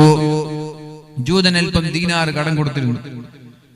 സുബഹി നിസ്കാരത്തിന് കഴിഞ്ഞ ഉടനെ ജൂതൻ വന്നിട്ട് നബി തങ്ങളോട് പറഞ്ഞു, എടുക്ക്, ഞാൻ തന്ന കടം ഇങ്ങോട്ട് സമയായില്ലേ. പരിശുദ്ധ റസൂലുള്ളാഹി സല്ലല്ലാഹു അലൈഹി വസല്ലം തങ്ങൾ ജൂതനോട് പറഞ്ഞു, നിങ്ങളുടെ കടം തരാൻ എന്റെ കയ്യിൽ പൈസയില്ല, നിങ്ങൾക്ക് തരാനുള്ള കാശ് എന്റെ കയ്യിലില്ല, നിങ്ങൾക്ക് തരാനുള്ള തുക എന്റെ കയ്യിലില്ല. ജൂതൻ പറഞ്ഞു, അത് പറഞ്ഞാ പറ്റൂല, അത് പറഞ്ഞാൽ പറ്റൂല. നിങ്ങളുടെ കുടുംബക്കാരൊക്കെ ഇങ്ങനെ തന്നെയാണ്, കടം വാങ്ങിച്ച് തിരിച്ചു തരാതെ പറ്റിക്കുന്ന ആളാണ്. മഹാനായ അല്ലാഹുവിന്റെ ഹബീബ് പറഞ്ഞു, എനിക്ക് തരാൻ കഴിവില്ലാഞ്ഞിട്ടാണ്. അപ്പൊ ജൂതൻ പറഞ്ഞു, എന്നാൽ ഞാൻ നിങ്ങളുടെ കൂടെ തന്നെ ഇരിക്കും, എന്നാൽ ഞാൻ നിങ്ങൾ തരുന്നത് വരെ നിങ്ങളുടെ കൂടെ തന്നെ ഞാൻ ഉണ്ടാകുമെന്ന് പരിശുദ്ധ റസൂലുള്ളാഹി സ്വല്ലല്ലാഹു അലൈഹി വസല്ലം തങ്ങളോട് പറഞ്ഞപ്പോ നബി തങ്ങൾ പറഞ്ഞു, ഞാനും നിന്റെ കൂടെ ഇരിക്കാം. സുബഹി നിസ്കാരം കഴിഞ്ഞിട്ട് തുടങ്ങിയതാണ്, ളുഹ്ർ നിസ്കാരമായി. ജൂതൻ പോയില്ല. അസർ നിസ്കാരമായി ജൂതൻ പോയില്ല, മഗ്രിബായി ജൂതൻ പോയില്ല, ഇശായി ജൂതൻ പോയില്ല.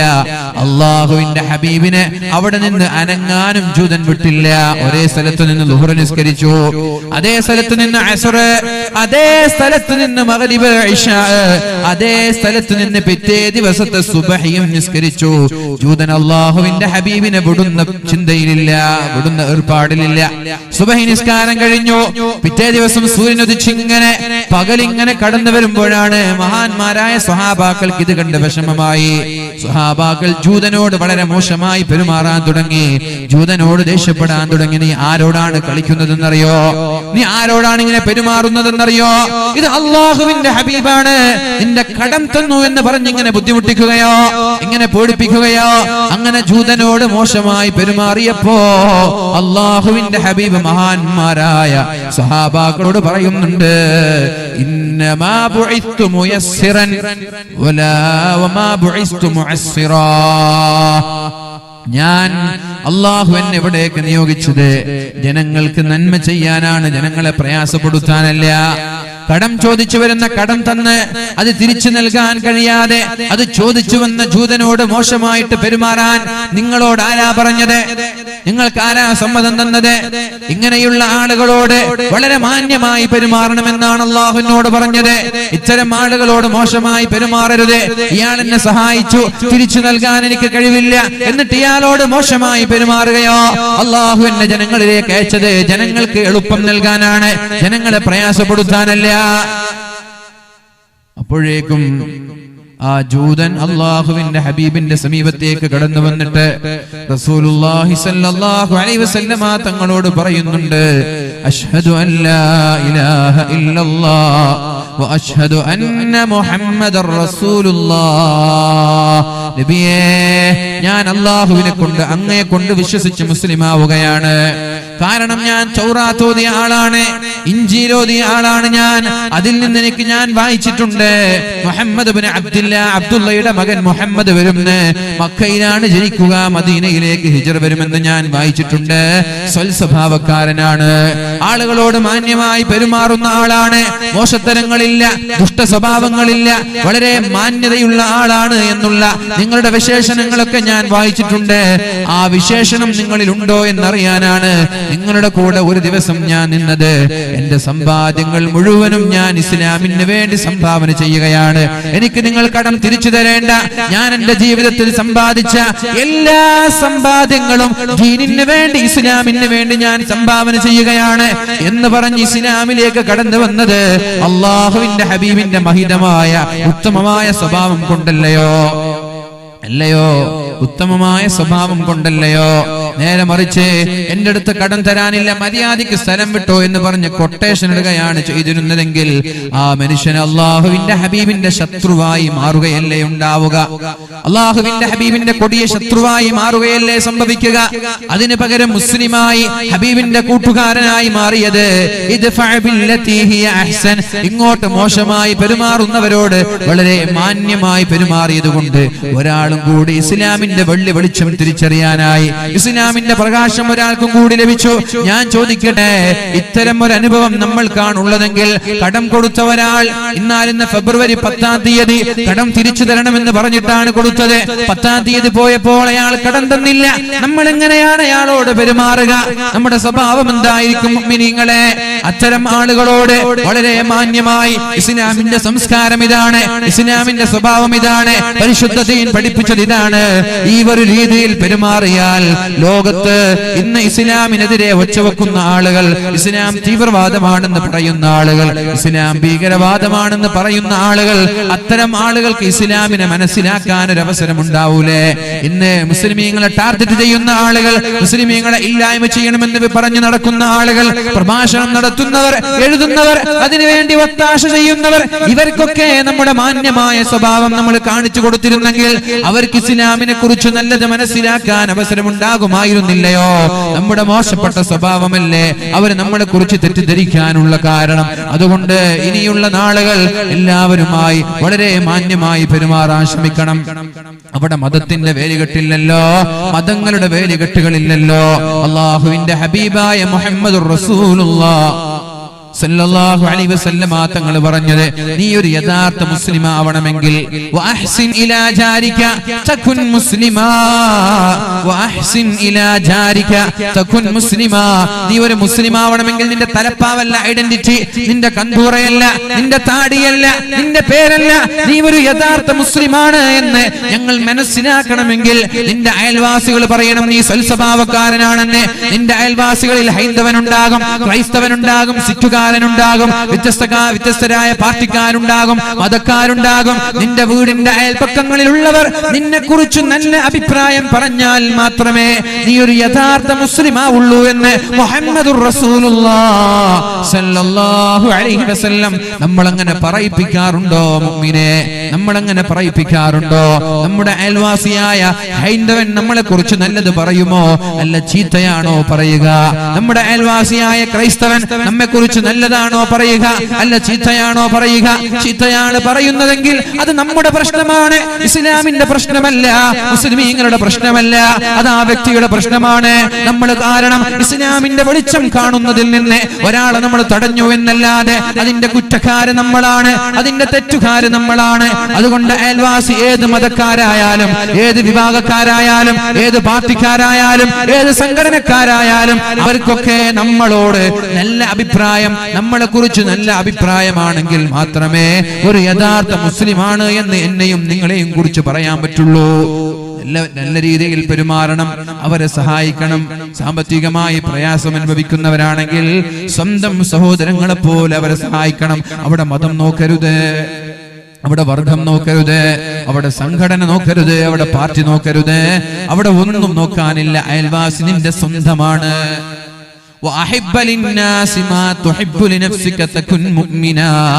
നീ ഒരു യഥാർത്ഥ മുഅ്മിനാവണമെങ്കിൽ, യഥാർത്ഥ സത്യവിശ്വാസിയാവണമെങ്കിൽ നീ എന്തൊക്കെയാണോ ആഗ്രഹിക്കുന്നത് അത് മറ്റുള്ളവർക്കും ഉണ്ടാകണമെന്ന് നീ ആഗ്രഹിക്കണം. നിന്റെ വീട്ടിലേക്ക് ഒരു വണ്ടി കയറാനുള്ള വഴി വേണമെന്ന് നീ ആഗ്രഹിക്കുന്നുണ്ടെങ്കിൽ നിന്റെ അയൽവാസിക്കും അതുപോലെ വഴി വേണമെന്ന് നിന്റെ മനസ്സിലുണ്ടാവണം.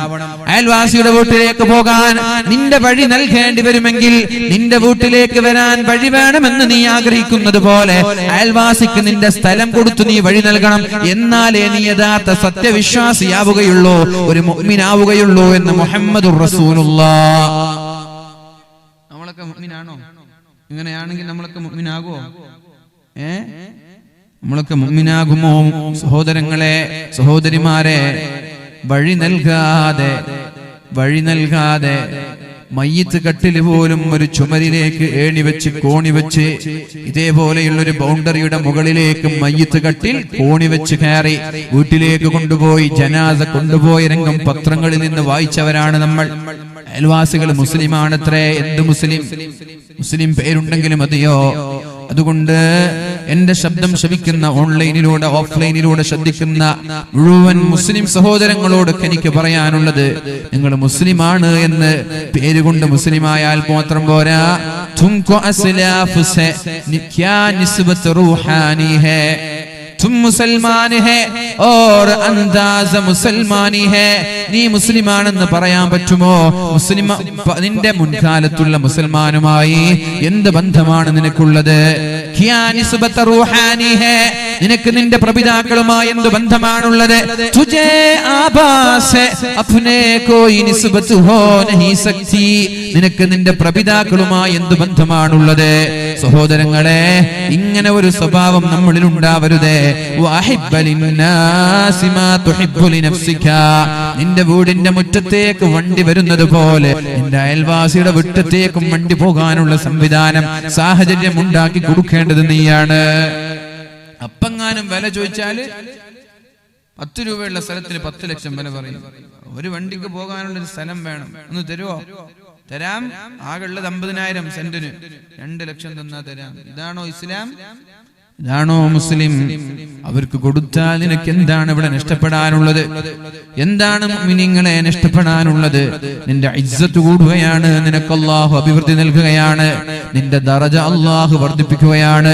അവിടെയും നിങ്ങൾ മതം നോക്കല്ല, അവിടെയും നിങ്ങൾ സംഘടന നോക്കല്ല, അവിടെ നിങ്ങൾ മുസ്ലിമാണോ അല്ലേ, കുടുംബക്കാരാണോ അല്ലേ എന്ന് നോക്കല്ല. നിന്റെ അയൽവാസികൾ ആരായാലും നീ ഇഷ്ടപ്പെടുന്നത് അവർക്കും ഉണ്ടാകണമെന്ന് നീ ആഗ്രഹിച്ചാലേ നീ യഥാർത്ഥ മുഅ്മിനാവുള്ളൂ എന്ന് മുഹമ്മദുർ റസൂലുള്ളാഹ്.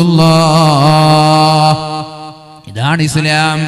മഹാനായ അബ്ദുല്ലാഹി ഇബ്നു മസ്ഊദ് റളിയല്ലാഹു അൻഹു, അബ്ദുല്ലാഹി ഇബ്നു മസ്ഊദ് റളിയല്ലാഹു അൻഹു അദ്ദേഹം കച്ചവടം എന്തോ ഒരു വസ്തു വാങ്ങാൻ, വീട്ടിലേക്ക് ആവശ്യമുള്ള എന്തോ ഒരു വസ്തു വാങ്ങാൻ വേണ്ടി അങ്ങാടിയിലേക്ക് വന്നതാണ്. തലപ്പാവിന്റെ അടിയിൽ അല്പം ദീനാറുകൾ വെച്ചിരുന്നു.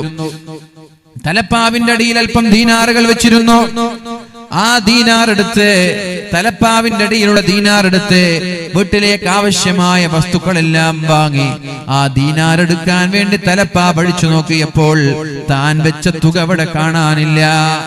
ഇപ്പൊ വീട്ടിൽ നിന്ന് വരുമ്പോ പല ആളുകളും പല സ്ഥലത്തെ പൈസ സൂക്ഷിക്കുക. ചില വയസ്സന്മാരൊക്കെ ഉണ്ട്, ഒരു ട്രൗസർ ഇട്ടിട്ട് അങ്ങാടി നിന്നൊക്കെ തുണിയൊക്കെ മടക്കി കുത്തിട്ട് പൈസ എടുക്കുന്ന ആളുകൾ, ഔറത്തൊക്കെ കാണിച്ചിട്ട്. അങ്ങനെ ചില ആളുകളുണ്ട് വയസ്സന്മാരെ. അവർക്ക് ഇത്ര ആളുകൾ കാണുന്നുണ്ട്, അത് ഔറത്താണ്, അത് കാണിക്കരുത്, ഹറാമാണെന്നുള്ളത് അറിഞ്ഞിട്ടോ അറിയാതെ, അല്ലാഹു അലം. മുട്ടിന് മുകളിലുള്ളത് ഹറാമാണ്. മുട്ട് പൊക്കിളിന്റെ ഇടയിൽ നമ്മുടെ ഔറത്താണ്, നമ്മൾ പ്രത്യേകം ശ്രദ്ധിക്കണം. തുണിയൊക്കെ മടക്കി കുത്തി ആ പഴയ ട്രൗസറൊക്കെ ഇട്ട് അതിൽ നിന്ന് പോക്കറ്റിൽ നിന്ന് ക്യാഷ് എടുത്തിട്ട് മീൻ വാങ്ങുന്ന ആളുകളൊക്കെ ഉണ്ട്. ചെയ്യരുത്, ഹറാമാണ്. പിന്നെ ഫുട്ബോൾ കളിക്കുന്ന ചെറുപ്പക്കാര് ഹാഫ് ട്രൗസർ ഇട്ട് കളിക്കരുത്, ഹറാമാണ്. മുട്ടും മറിയണം, പൊക്കിളും മറിയണം. പൊക്കിള് മുതൽ മുട്ടിന്റെ താഴെയുള്ള ട്രൗസർ ഇട്ട് ഫുട്ബോൾ കളിച്ചോളി, കുഴപ്പമില്ല. ഹാഫ് ട്രൗസർ ഇട്ട് കളിക്കരുത്, ഹറാമാണ്. എത്ര ആളുകളെ തൊട കാണുന്നുണ്ട്. അതൊക്കെ നിങ്ങൾക്ക് അതിന്റെ ശിക്ഷ കിട്ടുക. 10 ആളുകൾ 11 ആള് 22 ആള് കളിക്കുമ്പോ 21 ആള് നിന്റെ തൊട കാണുന്നവനാണ്. 22 പേരുടെയും ഹറാം നിങ്ങൾക്ക് കിട്ടും. അപ്പൊ അത് ഔറത്ത് വളരെ കാര്യമായി സൂക്ഷിക്കേണ്ട ഒരു വിഷയമാണ്. ഔറത്ത് വെളിവാക്കി നമ്മൾ കളിക്കരുത്. അപ്പൊ മഹാനായ അബ്ദുല്ലാഹി ഇബ്നു മസ്ഊദ് റളിയല്ലാഹു അൻഹു പൈസ സൂക്ഷിച്ചത് ഇവിടെയാണ്, തലപ്പാവിന്റെ അടിയിലാണ്. തലപ്പാവ് എടുത്തു, പൈസ കാണുന്നില്ല. അദ്ദേഹം പറഞ്ഞു, വല്ലാഹി, അല്ലാഹുവാണേ സത്യം, ഞാൻ വരുമ്പോൾ ഈ തുക എന്റെ തലപ്പാവിന്റെ താഴെ വെച്ചിട്ടാണ് ഞാൻ വന്നത്, ഇപ്പോൾ കാണാനില്ല. ആരോ മോഷ്ടിച്ചു കൊണ്ടുപോയി എന്ന് മഹാനായ അബ്ദുല്ലാഹി ഇബ്നു മസ്ഊദ് റളിയല്ലാഹു അൻഹു പറഞ്ഞപ്പോ, അബ്ദുല്ലാഹി ഇബ്നു മസ്ഊദ് തങ്ങൾ ആരാ? നബി തങ്ങൾക്ക് ഖുർആൻ ഓതി കൊടുത്തിരുന്ന ആളാണ്. നബി തങ്ങൾക്ക് ഖുർആൻ ഓതാൻ പറയും, ഓതി കൊടുക്കുമ്പോൾ അല്ലാഹുവിന്റെ ഹബീബ് കണ്ണ് നിറയെ കരയുമായിരുന്നു. ഖുർആൻ ഇങ്ങനെ ഓതി കൊടുക്കാൻ പറഞ്ഞു. അപ്പൊ അബ്ദുല്ലാഹി ഇബ്നു മസ്ഊദ് തങ്ങൾ ചോദിച്ചു, യാ റസൂലല്ലാഹ്, ഞാൻ നിങ്ങൾക്ക് ഓതി തരാനാണോ നിങ്ങൾ പറയുന്നത്? നിങ്ങൾക്കല്ലേ ഖുർആൻ ഇറങ്ങിയത്, നിങ്ങൾക്കല്ലേ ഖുർആൻ ഇറങ്ങിയത്, എന്നിട്ട് ഞാൻ നിങ്ങൾക്ക് ഓതി തരാനാണോ നിങ്ങൾ പറയുന്നത്? അതെ, ഞാൻ കേൾക്കട്ടെ ഇബ്നു മസ്ഊദ്, ഞാൻ കേൾക്കട്ടെ ഇബ്നു മസ്ഊദ്. ഇബ്നു മസ്ഊദ് തങ്ങൾ വളരെ മനോഹരമായി ഓതാൻ തുടങ്ങിയപ്പോ മഹാനായ പരിശുദ്ധ റസൂലുള്ളാഹി സ്വല്ലല്ലാഹു അലൈഹി വസല്ലം ഇസ്തഖിം കമാ ഉമിർത എന്നുള്ളൊരു ആയത്ത് വന്നപ്പോ അല്ലാഹുവിന്റെ ഹബീബ് കരഞ്ഞ് കരഞ്ഞ് കരഞ്ഞ് കണ്ണിൽ നിന്ന് കണ്ണുനീർ തുള്ളികൾ ധാരധാരയായി ഒഴുകിയതൊക്കെ നമ്മൾക്ക് കാണാൻ സാധിക്കും. അതുകൊണ്ട് പ്രിയമുള്ള മുഅ്മിനേ, ഈ അബ്ദുല്ലാഹി ഇബ്നു മസ്ഊദ് റളിയല്ലാഹു അൻഹു അല്ലാഹുവിന്റെ ഹബീബ് സ്വർഗ്ഗക്കാരനാണെന്ന് സന്തോഷ വാർത്ത അറിയിച്ച മഹാനുകൂടിയാണ്. ഈ കാല് സ്വർഗ്ഗത്തിലേക്കുള്ള കാലാണ് എന്ന് ഇതിന് തത്തുല്യമായ ഒരു ഹദീസ് അല്ലാഹുവിന്റെ ഹബീബ് പറഞ്ഞിട്ടുണ്ട്. ഈ അബ്ദുല്ലാഹി ഇബ്നു മസ്ഊദ് തങ്ങളുടെ ക്യാഷ് ആരോ മോഷ്ടിച്ചു എന്നറിഞ്ഞപ്പോൾ കൂടെയുള്ള ആളുകൾ ദുആ ചെയ്തു, അല്ലാഹുമ്മ ഖ്തഅ യദസ്സാരിഖില്ലദീ അഖദഹാ, അല്ലാഹുവേ, ആ മോഷ്ടാവിന്റെ കൈ നീ മുറിച്ചു കളയണേ അല്ലാഹ്, കൈ നീ പൊളിച്ചു കളയണേ അല്ലാഹ്, മോഷ്ടാവിന്റെ കൈ നീ പൊളിച്ചു കളയണേ റബ്ബേ. കൂടെയുള്ള ആളുകളെല്ലാം ദുആ ചെയ്തു. അല്ലാഹുവിന്റെ ഹബീബിന്റെ പ്രിയപ്പെട്ട ശിഷ്യനായ ഇബ്നു മസ്ഊദിന്റെ ക്യാഷ് മോഷ്ടിക്കുകയോ, ജുമഅക്ക് ഖതീബ് പള്ളിയിലേക്ക് പോകുമ്പോൾ ഫോൺ മോഷ്ടിക്കുന്ന ആളുകളുണ്ട്, ഇല്ലേ? ഇല്ലേ? ജുമഅക്ക് ഉസ്താദും ഖതീബൊക്കെ പള്ളിയിൽ പോയി നിസ്കരിക്കുമ്പോൾ ഉസ്താദിന്റെ റൂം കുത്തി തുറന്നിട്ട് ലാപ്ടോപ്പ്, മൊബൈൽ, പേഴ്സ്, പൈസ മോഷ്ടിച്ചു കൊണ്ടുപോകുന്ന ആളുകളില്ലേ? അതുപോലെ മക്കാമിലെ ഭണ്ഡാരപ്പട്ടി കുത്തി തുറന്ന് അതിൽ നിന്ന് മോഷ്ടിക്കുന്ന ആളുകളില്ലേ? ഇവർക്കൊക്കെ എന്ത് ദീന് അല്ലെ? എടുത്തിട്ട് നമ്മളെ പള്ളി, എൻ്റെ നാട്ടിലൊരു പള്ളി, എൻ്റെ നാടെന്ന് വെച്ചാൽ ചെറിയൊരു നാടാണ്, 30 വീടുള്ളൂ. അപ്പോൾ അതിൽ 10 വീട്ടുകാരൊരു ആവറേജ് ആളുകളാണ്. അതിൻ്റെ പുനർനിർമ്മാണം മദ്രസ പള്ളിയുടെ ഒക്കെ പഴയ 250 വർഷം പഴക്കമുള്ള പള്ളി, ഒരു 30 വർഷം പഴക്കമുള്ള മദ്രസൊക്കെയാണ്. അപ്പോൾ അതിങ്ങനെ പുതുക്കി പണിയുമ്പോൾ നമ്മൾ എവിടുന്ന കുറച്ച് പൈസക്ക് പണിയെടുക്കുന്ന ആളെന്നല്ല നോക്കുക. ഒരു ബംഗാളിയെ കൊണ്ടുവന്നു. ബംഗാളിയോട് പറഞ്ഞു, ഈ മസ്ജിദ് ഹേ പള്ളി എന്നൊക്കെ പറഞ്ഞിട്ട് പറഞ്ഞു, പൈസ കുറക്കണേന്ന് പറഞ്ഞു. അപ്പോൾ കൂടെയുള്ള ഒരാൾ ചോദിക്കുകയാണ്, രാവിലെ മുതൽ വൈകുന്നേരം വരെ ജോലി എടുത്തിട്ട് ദുഹർ ബാങ്ക് കൊടുക്കുമ്പോൾ പള്ളിക്ക് വന്നിട്ടില്ല, അസ്ർ ബാങ്ക് കൊടുക്കുമ്പോൾ പള്ളിക്ക് വന്നിട്ടില്ല, നിസ്കരിക്കാത്ത ഈ ബംഗാളിയോട് നീ അള്ളാന്റെ പള്ളിക്ക് ഉറക്കണം എന്ന് പറഞ്ഞവർ കുറച്ച് തരുമെന്ന്. അങ്ങനെ അള്ളാന്റെ സ്നേഹമുള്ളതാണെങ്കിൽ പള്ളിക്ക് വരൂലേ? ഈ നിസ്കരിക്കാത്തവരോട് അള്ളാന്റെ പള്ളിയാണ് ഉറക്കണം എന്ന് പറഞ്ഞാൽ ഇവർക്ക് എന്തല്ല, ഇവർക്കെന്ത് പള്ളി? ഇവർ ബിസിനസ്, ഇവരുടെ കച്ചവടം, ഇവരുടെ ജോലി, അത്രയും കുറച്ചും അള്ളാഹിനോട് സ്നേഹമുണ്ട് എങ്കിൽ പള്ളിക്ക് നിസ്കരിക്കാൻ വരൂലേ? അതേപോലെ നമ്മൾ അള്ളാഹുവിന്റെ ഇഷ്ടക്കാരനായ മഹാനായ അബ്ദുല്ലാഹി ഇബ്നു മസ്ഊദ് തങ്ങളുടെ സമ്പത്ത് മോഷ്ടിച്ച ആളുകളുടെ കൈ മുറിയാനും കൈ പൊളിയാനും കൈ പൊട്ടാനും വേണ്ടി കൂടെയുള്ള ആളുകൾ ദുആ ചെയ്തു. അല്ലാഹുമ്മ ഫഅൽഹു ബിഹി കദാ, അല്ലാഹു അവരെ നശിപ്പിക്കണേ റബ്ബേ എന്നൊക്കെ ദുആ ചെയ്തു. അപ്പോൾ മഹാനായ അബ്ദുല്ലാഹി ഇബ്നു മസ്ഊദ് തങ്ങൾ ദുആ ചെയ്യാൻ തുടങ്ങി. അല്ലാഹുമ്മ ഇൻ കാന ഹമലഹു അലാ അഖ്ദിഹാ ഹാജ, അല്ലാഹുവേ എന്റെ തലപ്പാവിന്റെ അകത്ത് ഞാൻ സൂക്ഷിച്ച ഈ ക്യാഷ് മോഷ്ടിച്ച മോഷ്ടാവിന് ആവശ്യമുണ്ടെങ്കിൽ അല്ലാഹുവേ അതിൽ നീ ബറക്കത്ത് കൊടുക്കണേ അല്ലാ. കൊണ്ടുപോയ പൈസ തലപ്പാന്ന് മോഷ്ടിച്ചില്ലേ, അയാൾക്ക് നീ ബറക്കത്ത് കൊടുക്കുക, എന്റെ കട്ടുകൊണ്ട് പോയ ക്യാഷിൽ ബറക്കത്ത് കൊടുക്കുക. എന്നാൽ ഇനി അയാള് മോഷ്ടിച്ചത് ആവശ്യമുണ്ടായിട്ടൊന്നുമില്ല. ഞാൻ പറഞ്ഞ പോലെ ജുമാ നിസ്കരിക്കുമ്പോ അള്ളാനെ വെല്ലുവിളിച്ചിട്ട് പള്ളി ഉസ്താദുമാരെ ലാപ്ടോപ്പും മൊബൈലും കട്ടുകൊണ്ടു പോകുന്ന വെല്ലുവിളിച്ചിട്ട് ധിക്കാരത്തോടെ ചെയ്തതാണെങ്കിൽ, ധിക്കാരത്തോടെ ചെയ്യാണെങ്കിൽ എന്തായിരിക്കും നമ്മൾ ദുആ ചെയ്യാ?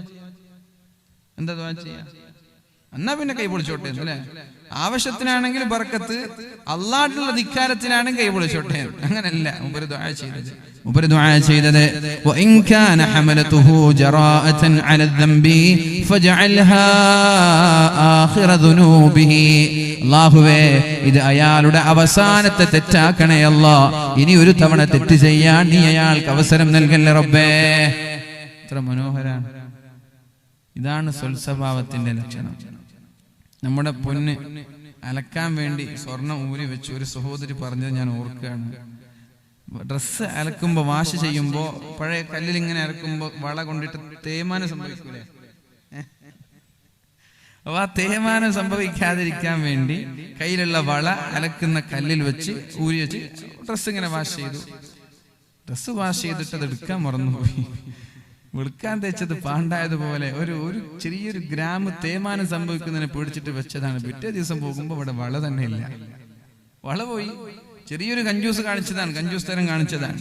കൊണ്ട് രണ്ട് പിശുക്കന്മാർ ഒരു വീട്ടിൽ കൂടി. എത്ര 2 പിശുക്കന്മാർ, ലോക പിശുക്കന്മാർ ഒരു വീട്ടിൽ കൂടി. ഇതുപോലെ വീട് രാത്രിയാണ്.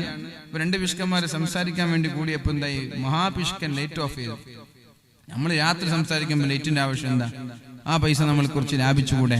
പൈസന്റെ ആവശ്യം, ലൈറ്റിന്റെ ആവശ്യമില്ലല്ലോ. അങ്ങനെ ഇരുട്ടത്ത് കുറെ സംസാരിച്ചപ്പോ എന്തോ ഒരു ആവശ്യത്തിന് ലൈറ്റ് ഇടാൻ വേണ്ടി തീരുമാനിച്ചോ മറ്റേ പിശുക്കൻ ലൈറ്റ് ഇടല്ല. അതെന്തേന്ന് ചോദിച്ചു. അല്ല, നമ്മൾ ഇരുട്ടത്ത് സംസാരിക്കുമ്പോ കുപ്പായത്തിന്റെ തുണിയുടെ ആവശ്യമില്ലല്ലോ, ഞാനതങ്ങോട്ട് മാറ്റി വെച്ചു, തേയ്മാനം സംഭവിച്ചു പോകണ്ടെന്ന് വിചാരിച്ചിട്ട്. അതേപോലെ ഇങ്ങനെയൊക്കെ പിശുക്കന്മാരുണ്ടാകും. ഇവിടെ ചെറിയൊരു ഗ്രാം തേയ്മാനം സംഭവിക്കുന്നതിനെ പേടിച്ചു വെച്ചതാണ്. അത് അള്ളാഹ് കൊണ്ടുപോയി, ആരോ കൊണ്ടുപോയി. അങ്ങനെ കൊണ്ടുപോയ വിഷമം പറഞ്ഞപ്പോ ഞാൻ പറഞ്ഞ സഹോദരിയോട്, എന്തായാലും പോയില്ലേ, അത് സ്വതക്കയായിട്ട് കൂട്ടിയേക്ക്. അപ്പൊ സഹോദരി പറയാണ്, അത് കിട്ടുകയാണെങ്കിൽ കിട്ടട്ടെ, കിട്ടില്ലെങ്കിൽ സ്വതക്കായിക്കോട്ടെ.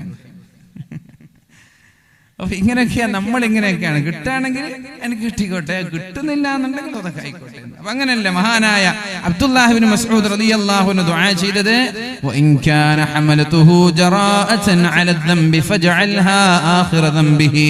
അല്ലാഹുവേ യാ ആഖിറ ദുനൂബിഹി, അല്ലാഹുവേ ഇയാളെ നിന്നോടുള്ള ധിക്കാരത്തോടെ നിന്നെ വെല്ലുവിളിച്ച് സ്ഥിരം ചെയ്യുന്ന സ്ഥിരം പല്ലവിയാണെങ്കിൽ ഇനി ഒരു തവണ ആവർത്തിക്കാൻ അവസരം നൽകരുത്. ഇത് അയാളുടെ അവസാനത്തെ തെറ്റാക്കി അതിൽ നിന്ന് തൗബ ചെയ്ത് നന്നാവാൻ നീ അയാൾക്ക് അവസരം നൽകണേ അല്ലാ. ആവശ്യത്തിന് വേണ്ടി എടുത്തതാണെങ്കിൽ അതിൽ നീ ബറക്കത്ത് ചെയ്യണേ അല്ലാ. ഇതായിരിക്കണം ഒരു മുഅ്മിനിന്റെ യഥാർത്ഥ മുഅ്മിനിന്റെ ലക്ഷണം. ഇതാണ്. 1, 2, 3 സംഭവം കൂടി പറഞ്ഞ് ഞാൻ എന്റെ വാക്കുകൾ ഉപസംഹരിക്കുകയാണ്. പരിശുദ്ധ റസൂലുള്ളാഹി സല്ലല്ലാഹു അലൈഹി വസല്ലം തങ്ങളെ വധിക്കാൻ വേണ്ടി യമാമയിലെ സുമാമ എന്ന് പറയുന്ന രാജാവ് അള്ളാഹുവിന്റെ ഹബീബിനെ വധിക്കാൻ വേണ്ടി ഒരു വാളും കയ്യിൽ പിടിച്ച് മദീനയിൽ റോന്തു ചുറ്റുകയാണ്. ഒരുപാട് സ്വഹാബാക്കളെ വധിച്ച ആളാണ്, സ്വഹാബാക്കളെ വധിച്ചിട്ടുണ്ട്. ഇസ്ലാമിനോട് കൊടിയ ശത്രുതയുള്ള ആളാണ്. എങ്ങനെയെങ്കിലും അള്ളാഹുവിന്റെ ഹബീബിനെ വധിക്കണമെന്ന് തക്കം പാർത്തിരിക്കുന്ന ആളാണ്. അങ്ങനെയുള്ള ആളെ മദീനയുടെ പോലീസുകാർ, ഹബീബിന്റെ പട്ടാളക്കാർ അഥവാ മാന്യന്മാരായ സ്വഹാബാക്കൾ ഈ സുമാമ രാജാവിനെ പിടിക്കുകയുണ്ടായി. കൈയും കാലും ബന്ദിയാക്കി മദീനയിലേക്ക് കൊണ്ടുവന്നു. എന്നിട്ട് അള്ളാഹുവിന്റെ ഹബീബിന്റെ പള്ളിയിൽ കെട്ടിയിട്ടു, കൈയും കാലും കെട്ടിയിട്ടു. റസൂലുള്ളാഹി സ്വല്ലല്ലാഹു അലൈഹി വസല്ലം ആ വഴിയിലൂടെ നടന്നു വരുമ്പോൾ സുമാമയെ കാണാനിടയായി. യമാമ എന്ന് പറയുന്ന രാജ്യത്തിന്റെ രാജാവാണ് അയാൾ. കൈഫ ബിക യാ സുമാമ, സുമാമ എങ്ങനെയുണ്ട്, സുഖമാണോ? അപ്പൊ സുമാമ പറഞ്ഞു, മുഹമ്മദേ സല്ലല്ലാഹു അലൈഹി വസല്ലം, താങ്കൾ എന്നെ വധിക്കുകയാണെങ്കിൽ താങ്കൾ ചെയ്യുന്നത് നീതിയാണ്. മൂപ്പർക്ക് എന്നെ അറിയാം, ഞാൻ ഒരുപാട് തെറ്റ് ചെയ്തിട്ടുണ്ട്, ഒരുപാട് ആളെ കൊന്നിട്ടുണ്ട്, മൂപ്പർക്ക് എന്നെ അറിയാം. നിങ്ങൾ എന്നെ വധിക്കുകയാണെങ്കിൽ അത് നീതിയാണ്, നിങ്ങൾ ഒരിക്കലും തെറ്റുകാരാവൂല. കാരണം അത്രയും മുസ്ലിമീങ്ങളെ ഞാൻ കൊന്നിട്ടുണ്ട്. ഇനി നിങ്ങൾ എനിക്ക് മാപ്പ് നൽകുകയാണെങ്കിൽ നിങ്ങൾ മാന്യനായ വ്യക്തിയാണ് മുഹമ്മദേ എന്ന് പരിശുദ്ധ റസൂലുള്ളാഹി സ്വല്ലല്ലാഹു അലൈഹി വസല്ലമ തങ്ങളോട് പറഞ്ഞപ്പോ അല്ലാഹുവിന്റെ ഹബീബ് സ്വല്ലല്ലാഹു അലൈഹി വസല്ലം ഒന്നും പറയാതെ സ്വഹാബാക്കളോട് പറഞ്ഞു, സുമാമക്ക് നല്ല ഭക്ഷണം, നല്ല പാല്, നല്ല ഈത്തപ്പഴം നൽകാൻ. ഒരു ദിവസം അവിടെ കെട്ടിയിട്ടു. രണ്ടാമത്തെ ദിവസം വരുമ്പോൾ അവിടെ തന്നെയുണ്ട് സുമാമ. വീണ്ടും അല്ലാഹുവിന്റെ ഹബീബ് ചോദിച്ചു, കൈഫ ബിക യാ സുമാമ, സുമാമ സുഖം തന്നെയാണോ, എന്തുണ്ട് വിശേഷങ്ങൾ? സുമാമ പറഞ്ഞു, നബിയേ, നിങ്ങൾ എന്നെ വധിക്കുകയാണെങ്കിൽ നിങ്ങൾ ചെയ്യുന്നത് നീതിയാണ്, തെറ്റ് എന്ന് എനിക്ക് പറയാൻ പറ്റൂല. ഇനി നിങ്ങൾ എനിക്ക് മാപ്പ് നൽകിയാൽ നിങ്ങൾ മാന്യനായ വ്യക്തിയാണ് നബിയേ.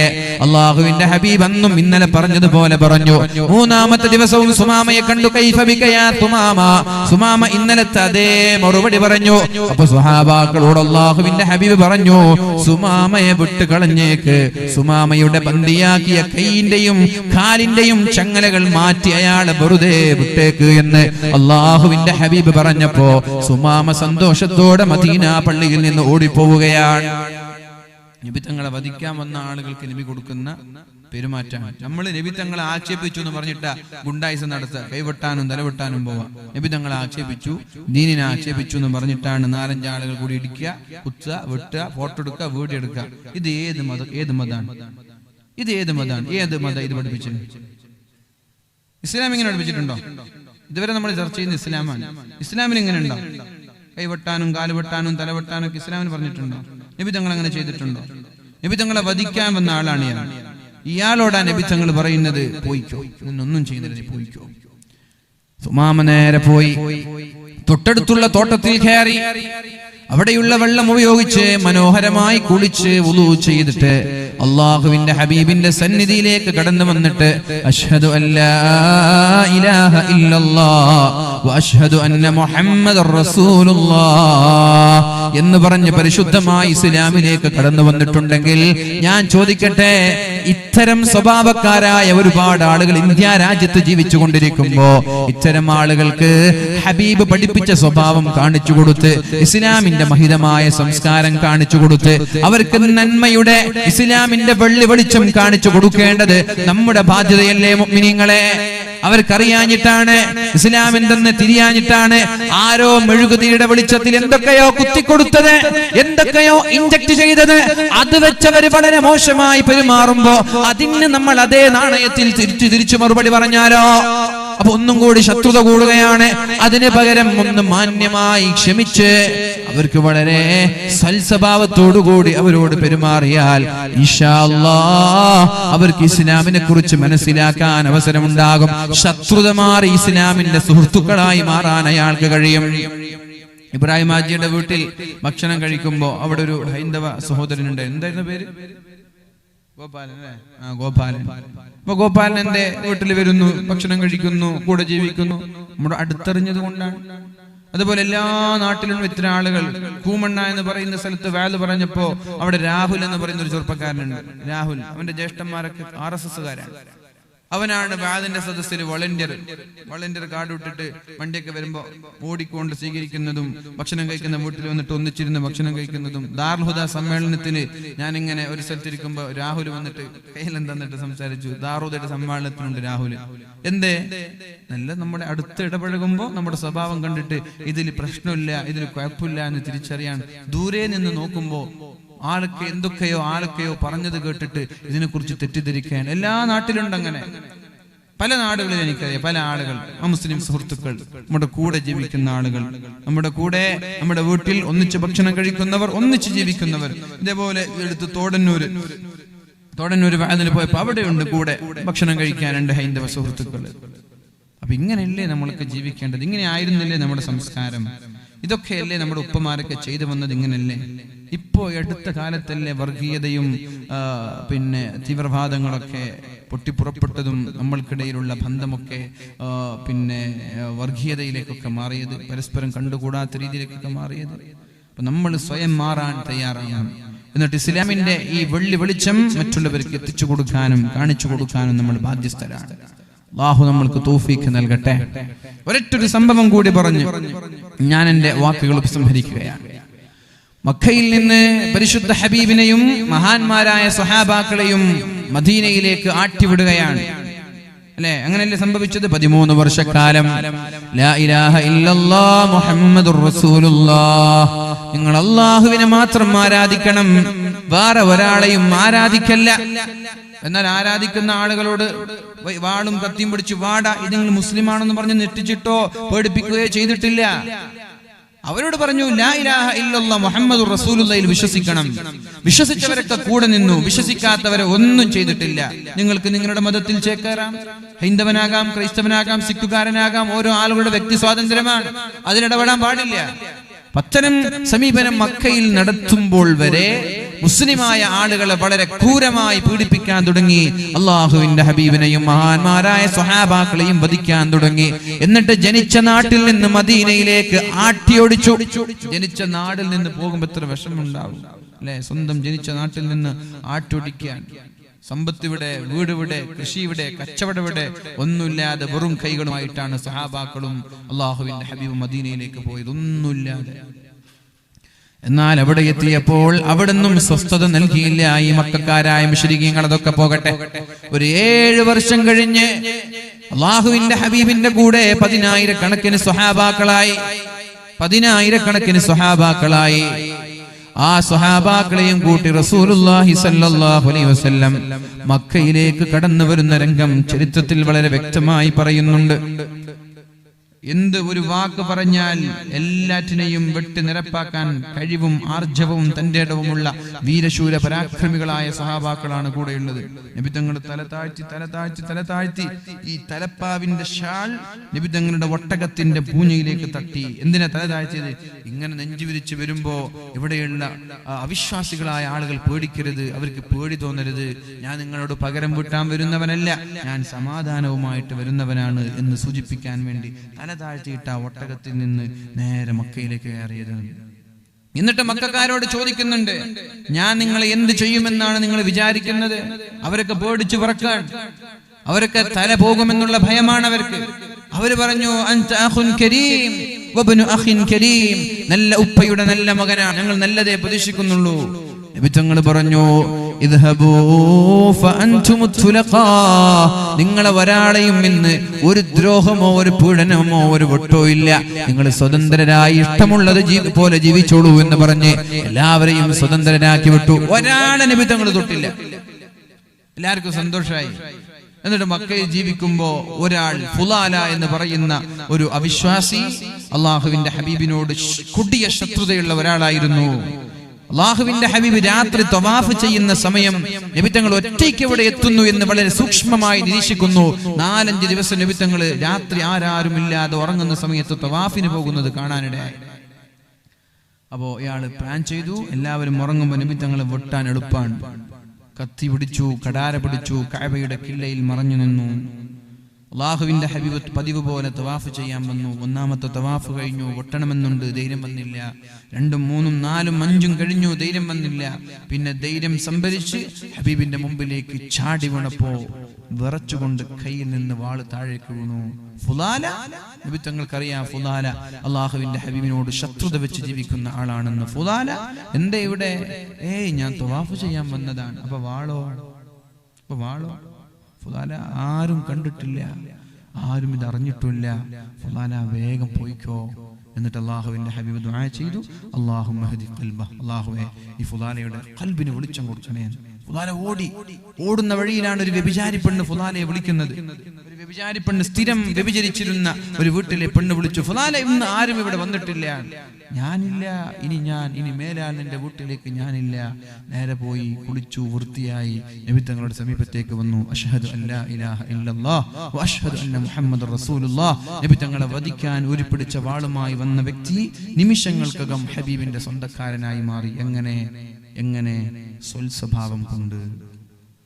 ഈ ഒരു സ്വഭാവത്തിന്റെ ഉടമകളായി ഞാനും നിങ്ങളും മാറണം. ഞാൻ ആദ്യം ഓതി വെച്ച ആയത്തൊന്നും കൂടി പറഞ്ഞ് ഞാൻ എന്റെ വാക്കുകൾ ഉപസംഹരിക്കുകയാണ്. നമ്മുടെ ഭാഗത്ത് വീഴ്ച വന്നിട്ടില്ലേ? ഇല്ലേ? മറ്റുള്ള ആളുകൾക്ക് ഇസ്ലാമിനെ പരിചയപ്പെടുത്തുന്നതിൽ, ഇസ്ലാമിനെ മനസ്സിലാക്കി കൊടുക്കുന്നതിൽ നമ്മുടെ ഭാഗത്ത് വീഴ്ച വന്നിട്ടില്ലയോ? നമ്മുടെ സ്വഭാവം കാരണം എത്രയോ ആളുകൾക്ക് ഇസ്ലാമിലേക്ക് കടന്നു വരാനുള്ള അവസരം നമ്മൾ നഷ്ടപ്പെടുത്തിയിട്ടില്ലയോ? ഒന്ന് ആത്മവിചിന്തനം ഞാനും നിങ്ങളും നടത്തി ഇന്നത്തെ പ്രഭാഷണം ഉപസംഹരിക്കുകയാണ്. ഫബിമാ റഹ്മത്തിൻ മിനല്ലാഹി ലിൻത ലഹും. നമ്മൾ അല്ലാഹുവിന്റെ കാരുണ്യം കൊണ്ടാണ് നബിയെ നിങ്ങൾ ജനങ്ങളോട് മാന്യമായി പെരുമാറിയത്. ആ ഒരു മാന്യത കൊണ്ടാണ് ഒരാളിൽ നിന്ന് 1,00,000 ചില്ലാനം സ്വഹാബാക്കൾ 23 വർഷം കൊണ്ട് നിങ്ങൾക്ക് സമ്പാദിക്കാൻ കഴിഞ്ഞത്. നിങ്ങൾ ഒരു വൃത്തികെട്ട സ്വഭാവത്തിന്റെ ഉടമയായിരുന്നെങ്കിൽ ഒരാൾ പോലും നിങ്ങളുടെ കൂടെ നിൽക്കുമായിരുന്നില്ല. ആ ഒരു വ്യക്തമായ ഒരു നിർദ്ദേശം നമ്മുടെ മനസ്സിൽ വെച്ച്, നമ്മുടെ സ്വഭാവം മോശമായാൽ, നമ്മുടെ സംസ്കാരം മോശമായാൽ ഒരാളും നമ്മുടെ കൂടെ ഉണ്ടാവൂല. കണ്ടതും കേട്ടതുമെല്ലാം നമ്മുടെ ശത്രുക്കളായി മാറും എന്ന അള്ളാഹുവിന്റെ നിർദ്ദേശം മനസ്സിൽ വെച്ച് ഇനിയുള്ള നാളുകൾ മാന്യമായ സംസ്കാരത്തിന്റെ ഉടമകളായി മാറണമെന്ന് വസിയത്ത് ചെയ്ത് ഞാൻ എന്റെ വാക്കുകൾ ഉപസംഹരിക്കുകയാണ്.